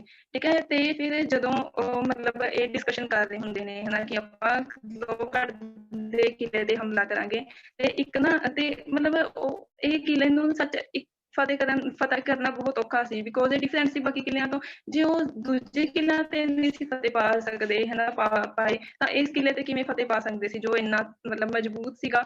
ਤੇ ਹਨਾ ਡਿਸਕਸ਼ਨ ਕਰ ਰਹੇ ਹੁੰਦੇ ਨੇ ਤਾਂ ਹਨਾ ਇੱਕ ਉਹਨਾਂ ਵਿੱਚ ਮੰਤਰੀ ਬੈਠਾ ਹੁੰਦਾ, ਉਹਦਾ ਨਾਮ ਹੁੰਦਾ ਪਰਮਾਨੰਦ। ਠੀਕ ਹੈ, ਪਰਮਾਨੰਦ ਉਹਦਾ ਨਾਮ ਹੁੰਦਾ, ਉਹਦਾ ਦਿਮਾਗ ਬਹੁਤ ਜ਼ਿਆਦਾ ਸ਼ਾਰਪ, ਬਹੁਤ ਜ਼ਿਆਦਾ ਤੇਜ਼ ਹੁੰਦਾ, ਬਟ ਕਿੱਦਾਂ ਦਾ ਹੁੰਦਾ, ਸ਼ੈਤਾਨੀ ਦਿਮਾਗ, ਮਤਲਬ ਵਿਚਾਰ ਤਾਂ ਬਹੁਤ ਤੇਜ਼ ਆਉਂਦੇ ਨੇ, ਬਟ ਸ਼ੈਤਾਨੀ ਮਤਲਬ ਬੁਰੇ ਖਿਆਲ ਆਉਂਦੇ ਨੇ। ਤੇ ਉਹ ਮਤਲਬ ਕਹਿੰਦਾ ਉਹਨਾਂ ਨੂੰ, ਕਹਿੰਦਾ ਤੁਸੀਂ ਖਿਆਲ ਕਰੋ, ਰਾਜਿਆਂ ਨੂੰ ਕਹਿੰਦਾ ਤੁਹਾਡੇ ਅਸਤਬਲ ਵਿੱਚ ਇੱਕ ਬਹੁਤ ਸ਼ਕਤੀਸ਼ਾਲੀ ਬਲਵਾਨ ਉੱਚਾ ਲੰਮਾ ਹਾਥੀ ਹੈ, ਤੇ ਵੀ ਜਿਹੜਾ ਇੱਕ ਵਾਰ ਚ ਦਰਖਤਾਂ ਨੂੰ ਜੜੋਂ ਪੁੱਟ ਦਿੰਦਾ ਹੈ, ਤੇ ਏਦਾਂ ਦਾ ਹਾਥੀ ਤਾਂ ਜਿਹੜਾ ਦਿੱਲੀ ਤਖਤ ਤੇ ਬੈਠਾ ਔਰੰਗਜ਼ੇਬ ਹਨਾ ਉਹਦੇ ਕੋਲ ਵੀ ਨਹੀਂ ਹੈਗਾ, ਉਹਦੇ ਅਸਤਬਲ ਚ ਵੀ ਨਹੀਂ ਏਦਾਂ ਦਾ ਹਾਥੀ ਜਿੱਦਾਂ ਦਾ ਤੁਹਾਡੇ ਕੋਲ ਹੈ। ਕਿਉਂ ਨਾ ਤੁਸੀਂ ਇਹ ਹਾਥੀ ਨੂੰ ਸ਼ਰਾਬ ਨਾਲ ਰਜਾ ਕੇ ਸੁੱਕਾ ਖਵਾ ਕੇ, ਸੁੱਕਾ ਵੀ ਇੱਕ ਨਸ਼ਾ ਹੋਇਆ, ਭੰਗ ਦੀ ਤਰ੍ਹਾਂ ਹੁੰਦਾ, ਤੇ ਵੀ ਤੁਸੀਂ ਇਹਨੂੰ ਹਨਾ ਨਸ਼ੇ ਚ ਮਤਲਬ ਗੁੱਟ ਕਰਕੇ ਹਨਾ ਇਹਨੂੰ ਦਰਵਾਜ਼ਾ ਤੋੜਨ ਵਾਸਤੇ ਛੱਡ ਦੋ। ਜਦੋਂ ਦਰਵਾਜ਼ਾ ਟੁੱਟ ਗਿਆ ਕਿਲੇ ਦਾ, ਤਾਂ ਉਹਦੇ ਵਿੱਚ ਅੰਦਰ ਜਾ ਕੇ ਉਹਦੇ ਫਤਿਹ ਪਾਉਣਾ ਤਾਂ ਬੱਚਿਆਂ ਦੀ ਖੇਡ ਦੇ ਬਰਾਬਰ ਹੀ ਰਹਿ ਜਾਏਗਾ, ਤੇ ਉਹਦਾ ਜਿਹੜਾ ਹਨਾ ਮਤਲਬ ਉਹਨਾਂ ਨੂੰ ਤਾਂ ਜਿੱਤ ਚਾਹੀਦੀ ਹੁੰਦੀ ਹੈ ਹਨਾ, ਚਾਹੇ ਚੰਗੇ ਤਰੀਕੇ ਨਾਲ ਮਿਲੇ, ਚਾਹੇ ਕਿਸੇ ਵੀ ਤਰੀਕੇ ਨਾਲ ਜਿੱਤ ਮਿਲੇ, ਤਾਂ ਉਹ ਹੀ ਮੰਨ ਜਾਂਦੇ ਨੇ ਰਾਜੇ, ਕਹਿੰਦੇ ਚਲੋ ਠੀਕ ਆ ਭਾਈ ਕਰਾਂਗੇ। ਤੇ ਇੱਕ ਨਾ ਸਿੰਘਾਂ ਦਾ ਸੂਹੀਆ ਹੁੰਦਾ ਚਤਰ ਸਿੰਘ ਬਰਾੜ, ਤੇ ਉਹਨੂੰ ਜਦੋਂ ਇਹ ਗੱਲ ਪਤਾ ਲੱਗਦੀ ਹੈ ਹਨਾ, ਉਹ ਮਤਲਬ ਤੇਜ਼ੀ ਨਾਲ ਆਉਂਦਾ ਏ, ਗੁਰੂ ਸਾਹਿਬ ਜੀ ਨੂੰ ਸਾਰੀ ਗੱਲ ਦੱਸਦਾ ਏ ਤੇ ਉੱਥੇ ਮਤਲਬ ਸੰਗਤਾਂ ਵੀ ਬੈਠੀਆਂ ਹੁੰਦੀਆਂ ਨੇ, ਦਰਬਾਰ 'ਚ ਆ ਕੇ ਦੱਸਦਾ ਏ ਤਾਂ ਸਾਰੀਆਂ ਸੰਗਤਾਂ ਗੱਲ ਸੁਣ ਕੇ, ਕਿਉਂਕਿ ਆਪਾਂ ਆਮ ਇਨਸਾਨ ਹਾਂ ਹਨਾ, ਆਪਾਂ ਨੂੰ ਮਾੜੀ ਜਿਹੀ ਗੱਲ ਕੋਈ ਹਨਾ ਪਤਾ ਲੱਗੇ, ਜੇ ਆਪਾਂ ਨੂੰ ਪਤਾ ਲੱਗੇ ਕਿ ਹਾਥੀ ਆ ਰਿਹਾ ਆਪਣੇ ਤੇ ਹਮਲਾ ਕਰਨ ਵਾਸਤੇ, ਕਿੰਨਾ ਡਰ ਲੱਗੇਗਾ ਹਨਾ। ਆਪਾਂ ਤਾਂ ਮਤਲਬ ਉਹਦਾ ਫਿਰ ਵੀ ਹਜੇ ਮਤਲਬ ਇੰਨਾ ਨਹੀਂ ਸੀ ਉਹਨਾਂ ਨੂੰ ਟੈਨਸ਼ਨ ਹੋ ਰਹੀ, ਥੋੜੀ ਹੋ ਰਹੀ ਸੀ ਬਿਕੋਜ਼, ਤੇ ਆਪਾਂ ਨੂੰ ਕਿੰਨਾ ਟੈਨਸ਼ਨ ਹੋ ਜਾਂਦੀ ਹੈ ਹਨਾ, ਇਸ ਕਰਕੇ ਆਮ ਇਨਸਾਨ ਨੂੰ ਤਾਂ ਟੈਨਸ਼ਨ ਹੋ ਜਾਂਦੀ ਹੈ ਹਨਾ। ਤੇ ਉਹ ਸੰਗਤਾਂ ਟੈਨਸ਼ਨ ਲੈ ਰਹੀਆਂ ਸੀਗੀਆਂ ਵੀ ਹੁਣ ਕੀ ਹੋਏਗਾ, ਕਿ ਇੱਕ ਬੰਦੇ ਨਾਲ ਲੜਾਈ ਕਰਨੀ ਤਾਂ ਮੰਨੀ, ਇੱਕ ਹਾਥੀ ਨਾਲ ਕਿੱਦਾਂ ਲੜਾਂਗੇ। ਤੇ ਮਤਲਬ ਗੁਰੂ ਸਾਹਿਬ ਜੀ ਨਾਲ ਸਟੈਂਡ ਸਮਾਈਲ ਕਰ ਰਹੇ ਹੁੰਦੇ ਨੇ, ਦੇਖੋ ਕਿੰਨੀ ਮਤਲਬ ਇੰਨੀ ਦੁਵਿਧਾ ਦੀ ਘੜੀ 'ਚ ਵੀ ਗੁਰੂ ਸਾਹਿਬ ਸਮਾਈਲ ਕਰ ਰਹੇ ਹੁੰਦੇ ਨੇ, ਤੇ ਕਹਿੰਦੇ ਤੁਸੀਂ ਫਿਕਰ ਨਾ ਕਰੋ, ਤੇ ਮਤਲਬ ਪਿਆਰਿਓ ਫਿਕਰ ਨਾ ਕਰੋ, ਜੇ ਉਹਨਾਂ ਕੋਲ ਇੱਕ ਹਾਥੀ ਹੈ ਨਾ, ਤਾਂ ਆਪਣੇ ਕੋਲ ਵੀ ਇੱਕ ਹਾਥੀ ਦੇ ਸਰੀਰ ਵਰਗੇ ਸਰੀਰ ਵਾਲਾ ਦੁਨੀ ਚੰਦ ਹੈ ਹਨਾ। ਕੱਲ ਹਾਥੀ ਦਾ ਮੁਕਾਬਲਾ ਹਾਥੀ ਨਾਲ ਹੀ ਹੋਏਗਾ, ਤੁਸੀਂ ਫਿਕਰ ਨਾ ਕਰੋ। ਇਹ ਦੁਨੀ ਚੰਦ ਸੀ ਜਿਹੜਾ ਮਤਲਬ ਕਾਫੀ ਉੱਚੇ ਲੰਮੇ ਤਗੜੇ ਸਰੀਰ ਵਾਲਾ ਬੰਦਾ ਸੀਗਾ। ਇਹ ਤਗੜਾ ਤਾਂ ਸੀ ਬਟ ਮਤਲਬ ਇਸ ਤਗੜੇ ਸਰੀਰ ਵਿੱਚ ਦਿਲ ਬਹੁਤ ਛੋਟਾ ਸੀਗਾ।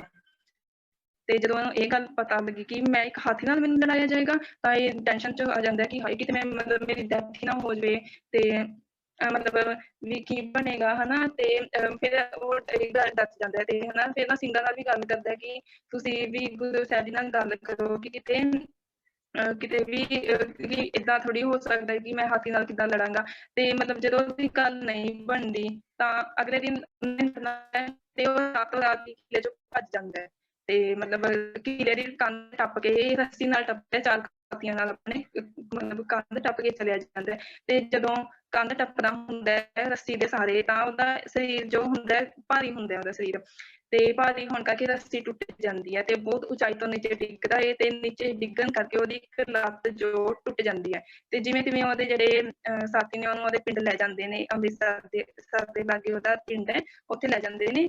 ਤੇ ਸਵੇਰ ਹੁੰਦੀ ਹੈ ਜਦੋਂ ਦੁਨੀ ਚੰਦ ਦੀ ਭਾਲ ਕੀਤੀ ਜਾਂਦੀ ਹੈ, ਬਟ ਉਹ ਤਾਂ ਰਾਤ ਨੂੰ ਭੱਜ ਗਿਆ ਸੀਗਾ। ਤੇ ਜਦੋਂ ਸਿੰਘਾਂ ਨੂੰ ਇਹ ਗੱਲ ਪਤਾ ਲੱਗਦੀ ਹੈ ਤਾਂ ਗੁਰੂ ਸਾਹਿਬ ਜੀ ਨੂੰ ਆ ਕੇ ਦੱਸਦੇ ਨੇ, ਕਹਿੰਦੇ ਕਿ ਦੁਨੀ ਚੰਦ ਤਾਂ ਰਾਤ ਦੀ ਰਾਤ ਹੀ ਭੱਜ ਗਿਆ ਇੱਥੋਂ, ਤੇ ਹੁਣ ਵੀ ਮੁਕਾਬਲਾ ਹੁਣ ਹਾਥੀ ਨਾਲ ਕੌਣ ਕਰੇਗਾ। ਤੇ ਗੁਰੂ ਸਾਹਿਬ ਕਹਿੰਦੇ ਨੇ ਇੱਕ ਗੱਲ, ਕਹਿੰਦੇ ਵੀ ਜਿਹੜੀ ਮੌਤ ਤੋਂ ਡਰਦਾ ਇੱਥੋਂ ਭੱਜਿਆ ਏ ਹਨਾ, ਜਿਹੜੀ ਮੌਤ ਤੋਂ ਕਿ ਕਿਤੇ ਮੇਰੀ ਮੌਤ ਨਾ ਹੋ ਜਾਵੇ ਜੰਗੀ ਮੈਦਾਨ ਵਿੱਚ, ਕਹਿੰਦੇ ਉਹ ਮੌਤ ਨੇ ਉਹਨੂੰ ਘਰੇ ਬੈਠੇ ਵੀ ਉਹਦੇ ਕੋਲ ਆ ਜਾਣਾ ਹੈ। ਤੇ ਏਦਾਂ ਹੀ ਹੁੰਦਾ, ਅਗਲੇ ਦਿਨ ਹੀ ਸਵੇਰੇ ਮੰਜੇ ਤੇ ਪਏ ਨੂੰ ਸੱਪ ਲੜ ਜਾਂਦਾ ਉਹਨੂੰ, ਤੇ ਉਹਦੀ ਉੱਥੇ ਡੈਥ ਹੋ ਜਾਂਦੀ ਹੈ। ਮਤਲਬ ਉਸੇ ਦਿਨ ਉਹਦੀ ਡੈਥ ਲਿਖੀ ਸੀਗੀ, ਬਟ ਇਹ ਉਹਦੇ ਹੱਥ ਸੀ ਕਿ ਉਹ ਕਿੱਦਾਂ ਮਰਨਾ ਚਾਹੁੰਦਾ ਸੀ। ਜੇ ਉਹ ਮਤਲਬ ਜੰਗ ਮੈਦਾਨ ਵਿੱਚ ਸ਼ਹੀਦ ਹੋ ਕੇ ਉਹਦੀ ਡੈਥ ਹੁੰਦੀ ਤਾਂ ਅੱਜ ਉਹਨੂੰ ਸ਼ਹੀਦ, ਅੱਜ ਆਪਾਂ ਉਹਦੀ ਲੱਤ ਤੇ ਗੱਲ ਕਰਦੇ ਹੁੰਦੇ ਹਨਾ। ਤੇ ਮਤਲਬ ਬਟ ਉਹ ਬੇਮੁਖ ਹੋ ਗਿਆ ਸੀਗਾ, ਉਹਦਾ ਨਾਮ ਇਤਿਹਾਸ ਵਿੱਚ ਹੈ ਬਟ ਕਾਲੇ ਅੱਖਰਾਂ ਵਿੱਚ ਹੈ, ਉਹਨੂੰ ਇੱਕ ਬੇਮੁਖ ਦੀ ਤਰ੍ਹਾਂ ਯਾਦ ਕੀਤਾ ਜਾਂਦਾ ਹੈ। ਤੇ ਮਤਲਬ ਫਿਰ ਹੁਣ ਉਹ ਤਾਂ ਚਲੇ ਗਿਆ, ਤੇ ਹੁਣ ਹਾਥੀ ਨਾਲ ਕਿਹਦਾ ਮੁਕਾਬਲਾ ਕਰਨਾ ਸੀ। ਤੇ ਇਸ ਵਾਸਤੇ ਗੁਰੂ ਸਾਹਿਬ ਜੀ ਸੰਗਤ ਵਿੱਚੋਂ ਹੀ ਇੱਕ ਦਰਮਿਆਨੀ ਕੱਦ ਕਾਠੀ ਵਾਲੇ ਸਿੰਘ, ਮਤਲਬ ਦਰਮਿਆਨੀ ਮਤਲਬ ਨਾ ਜ਼ਿਆਦਾ ਉੱਚਾ ਨਾ ਜ਼ਿਆਦਾ ਛੋਟਾ, ਮਤਲਬ ਮੀਡੀਅਮ ਕੱਦ ਵਾਲੇ ਸਿੰਘ ਭਾਈ ਬਚਿੱਤਰ ਸਿੰਘ ਜੀ ਨੂੰ ਚੁਣਦੇ ਨੇ। ਹੁਣ ਭਾਈ ਬਚਿੱਤਰ ਸਿੰਘ ਜੀ ਕੌਣ ਸੀ? ਭਾਈ ਬਚਿੱਤਰ ਸਿੰਘ ਜੀ ਦਾ ਜਨਮ 6 ਮਈ 1664 ਈਸਵੀ ਨੂੰ ਅਲੀਪੁਰ ਸਮਾਲੀ ਜ਼ਿਲ੍ਹਾ ਮੁਜ਼ੱਫਰਗੜ੍ਹ ਤੇ ਰਿਆਸਤ ਮੁਲਤਾਨ ਵਿਖੇ ਹੋਇਆ ਸੀਗਾ। ਤੇ ਭਾਈ ਬਚਿੱਤਰ ਸਿੰਘ ਜੀ ਦੇ ਪਿਤਾ ਦਾ ਨਾਮ ਭਾਈ ਮਨੀ ਸਿੰਘ ਜੀ ਤੇ ਮਾਤਾ ਦਾ ਨਾਮ ਸੀਤੋ ਬਾਈ ਜੀ ਸੀਗਾ, ਠੀਕ ਹੈ। ਤੇ ਭਾਈ ਬਚਿੱਤਰ ਸਿੰਘ ਅਤੇ ਭਾਈ ਮਨੀ ਸਿੰਘ ਜੀ ਬਾਰੇ ਆਪਾਂ ਨੂੰ ਸਭ ਨੂੰ ਪਤਾ ਹੈ, ਜਿਨ੍ਹਾਂ ਨੇ ਬੰਦ ਕਟਾ ਕੇ ਸ਼ਹੀਦੀ ਪਾਈ ਸੀਗੀ ਗੁਰੂ ਘਰ ਲਈ। ਤੇ ਭਾਈ ਮਨੀ ਸਿੰਘ ਜੀ ਦੇ ਪਰਿਵਾਰ ਨੇ ਜਿਹੜੀ ਜੋ ਗੁਰੂ ਘਰ ਲਈ ਜੋ ਕੀਤਾ ਹੈ, ਉਹਨੂੰ ਸਾਰੀ ਦੁਨੀਆ ਮਤਲਬ ਦੁਨੀਆ ਤੱਕ ਨਹੀਂ ਆਪਾਂ ਭੁਲਾ ਸਕਦੇ। ਆਪਾਂ ਨੂੰ ਪਤਾ ਹੈ ਨਾ, ਉਹਨਾਂ ਦੀ ਜੋ ਇੱਕ ਇਕੱਲੇ ਪਰਿਵਾਰ ਵਿੱਚੋਂ 50 ਤੋਂ ਵੱਧ ਸਿੰਘ ਸ਼ਹੀਦ ਹੋਏ ਨੇ, ਇੱਕ ਇਕੱਲੇ ਪਰਿਵਾਰ ਵਿੱਚ ਭਾਈ ਮਨੀ ਸਿੰਘ ਜੀ ਦੇ। ਤੇ ਭਾਈ ਮਨੀ ਸਿੰਘ ਜੀ ਹੋਣੀ ਕੁੱਲ 12 ਭਰਾ ਸੀਗੇ, 12 ਵਿੱਚੋਂ 11 ਗੁਰੂ ਘਰ ਲਈ ਸ਼ਹੀਦ ਹੋਏ। ਤੇ ਭਾਈ ਮਨੀ ਸਿੰਘ ਜੀ ਦੇ 10 ਸੁਪੁੱਤਰ ਸੀਗੇ, ਤੇ 10 ਵਿੱਚੋਂ 8 ਗੁਰੂ ਘਰ ਲਈ ਸ਼ਹੀਦ ਹੋਏ। ਤੇ ਉਹਨਾਂ ਵਿੱਚੋਂ ਜਿਹੜੇ 8 ਗੁਰੂ ਘਰ ਲਈ ਉਹਨਾਂ ਦੇ ਪੁੱਤਰ ਸ਼ਹੀਦ ਹੋਏ ਸੀ, ਉਹਨਾਂ ਵਿੱਚੋਂ ਹੀ ਇੱਕ ਸੀਗੇ ਭਾਈ ਬਚਿੱਤਰ ਸਿੰਘ ਜੀ। ਤੇ ਜਦੋਂ ਗੁਰੂ ਸਾਹਿਬ ਜੀ, ਗੁਰੂ ਗੋਬਿੰਦ ਸਿੰਘ ਜੀ ਮਹਾਰਾਜ ਕਹਿੰਦੇ ਨੇ ਭਾਈ ਬਚਿੱਤਰ ਸਿੰਘ ਜੀ ਨੂੰ ਕਿ ਭਾਈ ਬਚਿੱਤਰ ਸਿੰਘ ਜੀ ਅੱਜ ਜੰਗੇ ਮੈਦਾਨ ਵਿੱਚ ਤੁਸੀਂ ਸ਼ੇਰ ਦਾ ਹਾਥੀ ਦਾ ਮੁਕਾਬਲਾ ਕਰਨਾ ਹੈ, ਤੇ ਮਤਲਬ ਅੱਗੋਂ ਜੋ ਭਾਈ ਬਚਿੱਤਰ ਸਿੰਘ ਜੀ ਜਵਾਬ ਦਿੰਦੇ ਨੇ ਉਹ ਤੋਂ ਪਤਾ ਲੱਗਦਾ ਕਿ ਕਿੰਨਾ ਵਿਸ਼ਵਾਸ, ਕਿੰਨਾ ਪਿਆਰ, ਕਿੰਨੀ ਸ਼ਰਧਾ ਸੀ ਗੁਰੂ ਲਈ ਉਹਨਾਂ ਦੇ ਮਨ ਵਿੱਚ। ਭਾਈ ਬਚਿੱਤਰ ਸਿੰਘ ਜੀ ਕਹਿੰਦੇ ਨੇ ਕਿ ਇਹ ਮੇਰੇ ਕਲਗੀਧਰ ਪਾਤਸ਼ਾਹ, ਜੇ ਤੁਹਾਡਾ ਹੱਥ ਮੇਰੇ ਸਿਰ ਤੇ ਹੈ ਨਾ, ਤਾਂ ਮੈਂ ਇਹ ਹੱਥ ਕਿ ਮੈਂ ਤਾਂ ਸਵਰਗ ਦੇ ਇਲਾਵਾ ਤੁਹਾਡੇ ਨਾਲ ਨਹੀਂ ਲੜ ਸਕਦਾ, ਇਹ ਹੱਥ ਤਾਂ ਕੁਛ ਵੀ ਨਹੀਂ ਹੈਗਾ, ਬਸ ਤੁਹਾਡਾ ਹੱਥ ਮੇਰੇ ਸਿਰ ਤੇ ਹੋਣਾ ਚਾਹੀਦਾ ਹੈ। ਤੇ ਜਦੋਂ ਫਿਰ ਭਾਈ ਬਚਿੱਤਰ ਸਿੰਘ ਜੀ ਨੂੰ ਗੁਰੂ ਗੋਬਿੰਦ ਸਿੰਘ ਜੀ ਆਪਣੇ ਹੀ ਸ਼ਸਤਰਾਂ ਵਿੱਚੋਂ ਇੱਕ ਨਾਗਣੀ ਬੱਚਾ ਬਖਸ਼ਿਸ਼ ਕਰਦੇ ਨੇ। ਹੁਣ ਇਹ ਨਾਗਣੀ ਬੱਚਾ ਕੀ ਸੀ? ਇਹ ਇੱਕ ਆਮ ਕਿਸਮ ਦਾ ਹਥਿਆਰ ਨਹੀਂ ਸੀ, ਇਹਨੂੰ 2.5 ਮਣ ਲੋਹੇ 'ਚ ਪਾਨ ਦੇ ਕੇ ਇਹਨੂੰ ਤਿਆਰ ਕੀਤਾ ਗਿਆ ਸੀ ਤੇ ਇਹਨੂੰ ਫਲੈਕਸੀਬਿਲਿਟੀ ਦੇਣ ਵਾਸਤੇ ਇਹਦੇ ਖੋਲ ਵਿੱਚ ਚੂਨਾ ਭਰ ਕੇ ਉੱਤੇ ਜਾਨਵਰ ਦੀ ਖੱਲ ਮੜੀ ਹੋਈ ਸੀ। ਤੇ ਉਸ ਟਾਈਮ ਵਿੱਚ ਮਤਲਬ ਅੱਜ ਤੋਂ 300 ਸਾਲ ਪਹਿਲਾਂ ਇੱਕ 17,000 ਰੁਪਏ ਇੱਕ ਨਾਗਣੀ ਬੱਚੇ ਨੂੰ ਬਣਾਉਣ ਦੀ ਕੀਮਤ ਸੀਗੀ। ਤੇ ਜੇ ਅੱਜ ਦੇ ਟਾਈਮ ਵਿੱਚ ਦੇਖੀਏ ਤਾਂ ਮਤਲਬ ਜੇ ਵਾਹਿਗੁਰੂ ਮੇਰੀ ਆਵਾਜ਼ ਆ ਰਹੀ ਹੈ? ਹਾਂਜੀ ਆ ਰਹੀ ਹੈ ਜੀ। ਹਾਂਜੀ, ਜੇ ਅੱਜ ਦੇ ਟਾਈਮ ਵਿੱਚ ਦੇਖੀਏ ਨਾ ਤਾਂ ਕਿੰਨਾ ਜ਼ਿਆਦਾ ਉਹਦੀ ਮਤਲਬ ਕਿੰਨੇ ਜ਼ਿਆਦਾ ਖਰਚਾ ਆਏਗਾ ਇੱਕ ਨਾਗਣੀ ਬੱਚੇ ਨੂੰ ਬਣਾਉਣ ਵਾਸਤੇ। ਤੇ ਭਾਈ ਸਾਹਿਬ ਜੀ ਗੁਰੂ ਸਾਹਿਬ ਜੀ ਤੋਂ ਆਸ਼ੀਰਵਾਦ ਲੈ ਕੇ ਗੁਰੂ ਸਾਹਿਬ ਜੀ ਦਾ ਥਾਪੜਾ ਲੈ ਕੇ ਚਲੇ ਜਾਂਦੇ ਨੇ ਜੰਗ ਮੈਦਾਨ ਵਿੱਚ। ਤੇ ਹੁਣ ਇਹ ਤਾਂ ਸੀ ਹਾਥੀ ਨਾਲ ਲੜਨ ਦੀ ਗੱਲ, ਬਟ ਜਿਹਨੇ ਹਾਥੀ ਭੇਜਿਆ ਸੀਗਾ ਉਹਨੂੰ ਵੀ ਤਾਂ ਉਹਦੀ ਮਤਲਬ ਕਰਮਾਂ ਦਾ ਫਲ ਦੇਣਾ ਸੀ। ਬਿਕੋਜ਼ ਜਦੋਂ ਆਪਾਂ ਦੇਖਦੇ ਹਾਂ ਆਪਣੇ ਸਾਹਮਣੇ ਕੋਈ ਗਲਤ ਕੰਮ ਹੋ ਰਿਹਾ ਹੈ ਹਨਾ, ਤੇ ਆਪਾਂ ਪਹਿਲਾਂ ਕੀ ਕਰਦੇ ਹਾਂ, ਪਹਿਲਾਂ ਤਾਂ ਉਹਨੂੰ ਜਲਦੀ ਜਲਦੀ ਕੰਮ ਜਿਹੜਾ ਗਲਤ ਹੋ ਰਿਹਾ ਉਹਨੂੰ ਰੋਕਦੇ ਹਾਂ। ਉਸ ਤੋਂ ਬਾਅਦ ਕੀ ਕਰਦੇ ਹਾਂ, ਜਿਹੜਾ ਬੰਦਾ ਗਲਤ ਕੰਮ ਕਰ ਰਿਹਾ ਸੀ ਉਹਨੂੰ ਵੀ ਤਾਂ ਸਮਝਾਉਂਦੇ ਹਾਂ ਕਿ ਤੂੰ ਏਦਾਂ ਕੰਮ ਨਾ ਕਰਿਆ ਕਰ। ਮੰਨ ਲਓ ਜੇ ਆਪਾਂ ਗਲਤ ਕੰਮ ਰੋਕਤਾ ਤੇ ਬੰਦੇ ਨੂੰ ਸਮਝਾਇਆ ਨਾ ਤਾਂ ਦੁਬਾਰਾ ਵੀ ਤਾਂ ਗਲਤ ਕੰਮ ਕਰ ਸਕਦਾ ਹੈ ਨਾ। ਇਸ ਕਰਕੇ ਗੁਰੂ ਸਾਹਿਬ ਜੀ ਇਸ ਕੰਮ ਵਾਸਤੇ ਭਾਈ ਬਚਿੱਤਰ ਸਿੰਘ ਜੀ ਦੇ ਵੱਡੇ ਭਰਾ ਭਾਈ ਉਦੈ ਸਿੰਘ ਜੀ ਨੂੰ ਚੁਣਦੇ ਨੇ ਤੇ ਉਹਨਾਂ ਨੂੰ ਵੀ ਆਪਣੇ ਇੱਕ ਸ਼ਸਤਰਾਂ ਵਿੱਚੋਂ ਇੱਕ ਕਲਪਾ ਬੱਚਾ ਬਖਸ਼ਿਸ਼ ਕਰਦੇ ਨੇ। ਤੇ ਹੁਣ ਭਾਈ ਬਚਿੱਤਰ ਸਿੰਘ ਜੀ ਤੇ ਭਾਈ ਉਦੈ ਸਿੰਘ ਜੀ ਗੁਰੂ ਸਾਹਿਬ ਜੀ ਦਾ ਥਾਪੜਾ ਲੈ ਕੇ ਚਲੇ ਜਾਂਦੇ ਨੇ। ਹੁਣ ਸਵੇਰ ਦੇ 10 ਵਜੇ ਦਾ ਟਾਈਮ ਹੈ, ਠੀਕ ਹੈ, ਮਤਲਬ ਮੌਸਮ ਬਿਲਕੁਲ ਸਾਫ਼ ਹੈ, ਜਿਹੜਾ ਬੱਦਲ ਹੈ ਮਤਲਬ ਲੁਕਣ ਮਿਚੀ ਦੀ ਖੇਡ ਰਿਹਾ ਬੱਦਲਾਂ ਵਿੱਚ, ਸੌਰੀ ਸੂਰਜ ਲੁਕਣ ਮਿਚੀ ਦੀ ਖੇਡ ਰਿਹਾ ਬੱਦਲਾਂ ਵਿੱਚ, ਠੀਕ ਹੈ। ਤੇ ਸਿੰਘ ਨੇ ਲੋਹਗੜ੍ਹ ਕਿਲ੍ਹੇ ਦੀ ਸਭ ਤੋਂ ਉੱਚੀ ਮੀਨਾਰ ਤੇ ਮੋਰਚਾ ਲਾ ਕੇ ਖੜੇ ਨੇ, ਮਤਲਬ ਕਿ ਆਪਣੀਆਂ ਤੋਪਾਂ ਆਪਣੇ ਤੀਰ ਲੈ ਕੇ ਖੜੇ ਨੇ ਤੇ ਸਭ ਤੋਂ ਉੱਚੀ ਮੀਨਾਰ ਤੇ ਇੱਕ ਸਿੰਘ ਖੜਾ ਹੈ ਜੋ ਨਿਗਰਾਨੀ ਰੱਖ ਰਿਹਾ ਹੈ। ਤੇ ਉਹ ਦੂਰ ਤੋਂ ਹੀ ਦੇਖਦਾ ਕਿ ਜਿਹੜੀਆਂ ਪਹਾੜੀ ਫੌਜਾਂ ਆ ਰਹੀਆਂ ਹੁੰਦੀਆਂ ਨੇ ਤੇ ਜਿਨ੍ਹਾਂ ਵਿੱਚ ਸਭ ਤੋਂ ਅੱਗੇ ਹੁੰਦੇ ਨੇ ਘੋੜਸਵਾਰ, ਜਿਹਨਾਂ ਮਤਲਬ ਬਹੁਤ ਜ਼ਿਆਦਾ ਗਿਣਤੀ ਵਿੱਚ ਹੁੰਦੇ ਨੇ ਘੋੜਸਵਾਰ। ਉਹਨਾਂ ਦੀ ਮਤਲਬ ਇੰਨੀ ਤੇਜ਼ੀ ਤੇ ਹੁੰਦੇ ਨੇ ਕਿ ਘੋੜਿਆਂ ਦੀਆਂ ਟਾਪਾਂ ਨਾਲ ਸਾਰੀਆਂ ਮਤਲਬ ਜਿਹੜੀਆਂ ਤੇਜ਼ ਭੱਜਦੇ ਹੁੰਦੇ ਨੇ ਘੋੜੇ ਦੀਆਂ ਟਾਪਾਂ ਨਾਲ ਸਾਰਾ ਮੈਦਾਨੀ ਖੇਤਰ ਗੂੰਜ ਰਿਹਾ ਹੁੰਦਾ। ਤੇ ਉਸ ਤੋਂ ਪਿੱਛੇ ਹੁੰਦੇ ਨੇ ਲਾਲ ਵਰਦੀਧਾਰੀ, ਮਤਲਬ ਉਹਨਾਂ ਨੇ ਰੈਡ ਕਲਰ ਦੀ ਯੂਨੀਫਾਰਮ ਪਾਈ ਹੁੰਦੀ ਹੈ, ਪੈਦਲ ਫੌਜ ਹੁੰਦੀ ਹੈ, ਠੀਕ ਹੈ, ਜੋ ਕਿ ਗਿਣਤੀ ਵਿੱਚ ਬਹੁਤ ਜ਼ਿਆਦਾ ਹੁੰਦੀ ਹੈ। ਤੇ ਉਸ ਤੋਂ ਪਿੱਛੇ ਹੁੰਦੇ ਨੇ ਕੇਸਰੀ ਚੰਦ ਤੇ ਅਜਮੇਰ ਚੰਦ ਤੇ ਉਹਨਾਂ ਦੇ ਮੁੱਖ ਸਰਦਾਰ ਹੈ ਜਿਹੜੇ ਕਿ ਸਾਰੀ ਫੌਜ ਦੀ ਅਗਵਾਈ ਕਰ ਰਹੇ ਹੁੰਦੇ ਨੇ। ਤੇ ਸਭ ਤੋਂ ਅੱਗੇ ਹੁੰਦਾ ਹੈ ਇੱਕ ਦੈਂਤ ਕਿਸਮ ਦਾ ਮਸਤ ਹਾਥੀ ਜਿਹਦਾ ਸਾਰਾ ਸਰੀਰ ਲੋਹੇ 'ਚ ਮੜਿਆ ਹੁੰਦਾ ਹੈ ਤੇ ਉਹਦੀ ਸੁੰਡ ਤੇ ਜੋ ਇੱਕ 2 ਧਾਰੀ ਤਲਵਾਰ ਬੰਨੀ ਹੁੰਦੀ ਹੈ ਤੇ ਉਹਦੀ ਸਾਰਾ ਮੱਥਾ ਜਿਹੜਾ ਢਾਲਾਂ ਨਾਲ ਢਕਿਆ ਹੁੰਦਾ, ਸਜਾਇਆ ਹੁੰਦਾ ਸਾਰਾ। ਤੇ ਮਤਲਬ ਬਿਲਕੁਲ ਇੰਨੀ ਮਤਲਬ ਉੱਚੀ ਉਹਦੀ ਜਿੱਦਾਂ ਭਾਸ਼ਾ ਉਹਦੀਆਂ ਦੀ ਆਵਾਜ਼ ਇੰਨੀ ਉੱਚੀ ਹੁੰਦੀ ਹੈ ਕਿ ਸਾਰੇ ਹੀ ਮਤਲਬ ਸਾਰੇ ਹੀ ਜਿਹੜੀ ਸਾਰੀ ਮੈਦਾਨੀ ਖੇਤਰ ਗੂੰਜ ਰਿਹਾ ਹੁੰਦਾ ਤੇ ਕਿਲ੍ਹੇ ਦੇ ਅੰਦਰ ਵੀ ਸੁਣ ਰਹੀਆਂ ਹੁੰਦੀਆਂ ਨੇ ਉਹਦੀਆਂ ਆਵਾਜ਼ਾਂ।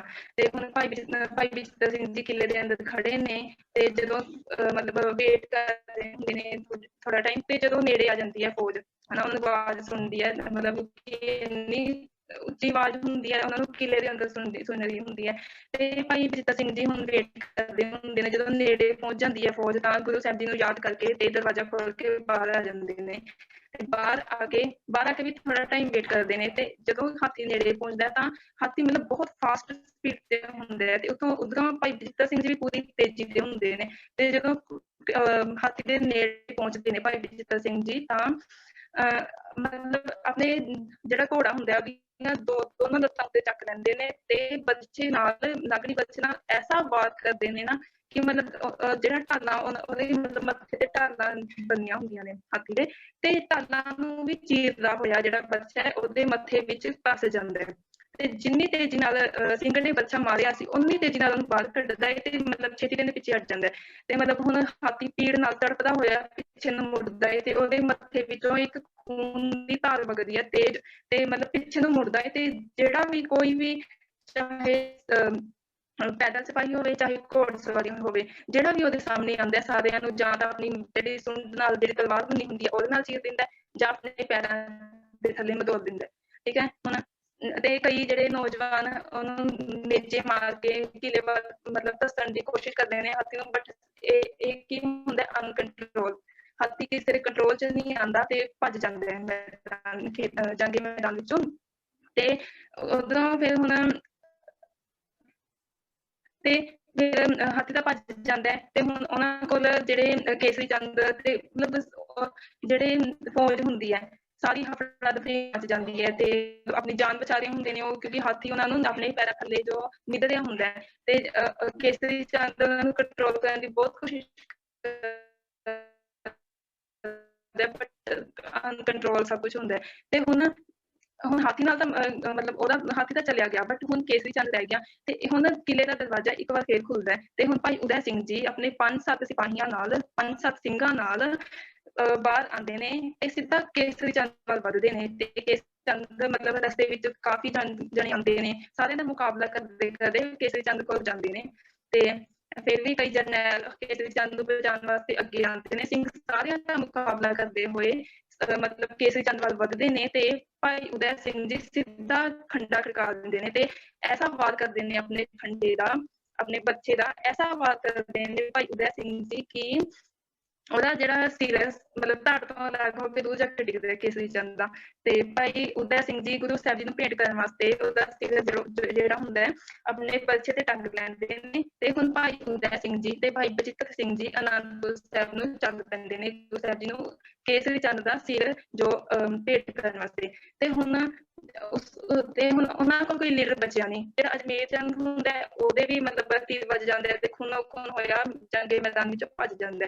ਹੁਣ ਕੋਈ ਲੀਡਰ ਨਹੀਂ ਬਚਿਆ ਜਿਹੜਾ ਪਹਾੜੀ ਫੌਜ ਕੋਲ ਤੇ ਸਾਰੀ ਮਤਲਬ ਪਿੱਛੇ ਹਟਣ ਲੱਗ ਜਾਂਦੀ ਹੈ ਫੌਜ ਡਰ ਕੇ ਤੇ ਉਧਰੋਂ ਸਿੰਘ ਉਹਨਾਂ ਦੇ ਮਤਲਬ ਜੜ੍ਹਾਂ ਉਹਨਾਂ ਦੇ ਪੈਰ ਜੜ੍ਹੋਂ ਪੁੱਟਣ ਵਾਸਤੇ ਪਹਾੜੀ ਫੌਜ ਦੇ ਪੈਰ ਜੜ੍ਹੋਂ ਪੁੱਟਣ ਵਾਸਤੇ ਸਿੰਘ ਕੀ ਕਰਦੇ ਨੇ ਆਪਣੀਆਂ ਤੋਪਾਂ ਦੇ ਮੂੰਹ ਖੋਲ ਦਿੰਦੇ ਨੇ ਤੇ ਆਪਣੀਆਂ ਤੀਰਾਂ ਦੀ ਵਰਖਾ ਸਟਾਰਟ ਕਰ ਦਿੰਦੇ ਨੇ ਤੇ ਜਿਹੜੀ ਪਹਾੜੀ ਫੌਜ ਤਾਸ਼ ਦੇ ਪੱਤਿਆਂ ਵਾਂਗ ਡਿੱਗਣੀ ਸਟਾਰਟ ਹੋ ਜਾਂਦੀ ਹੈ। ਤੇ ਫਿਰ ਸਿੰਘ ਜੋ ਆਪਣਾ ਮੈਦਾਨ ਫਤਿਹ ਕਰ ਲੈਂਦੇ ਨੇ ਤੇ ਉਧਰੋਂ ਭਾਈ ਬਚਿੱਤਰ ਸਿੰਘ ਜੀ ਤੇ ਭਾਈ ਉਦੈ ਸਿੰਘ ਜੀ ਕੇਸਰੀ ਚੰਦ ਦਾ ਸਿਰ ਲੈ ਕੇ ਗੁਰੂ ਸਾਹਿਬ ਜੀ ਦੇ ਚਰਨਾਂ ਵਿੱਚ ਭੇਟ ਕਰ ਦਿੰਦੇ ਨੇ ਤੇ ਸਾਰਾ ਮੈਦਾਨੀ ਖੇਤਰ ਸਿੰਘਾਂ ਦੇ ਜੈਕਾਰਿਆਂ ਨਾਲ ਗੂੰਜ ਉੱਠਦਾ ਹੈ।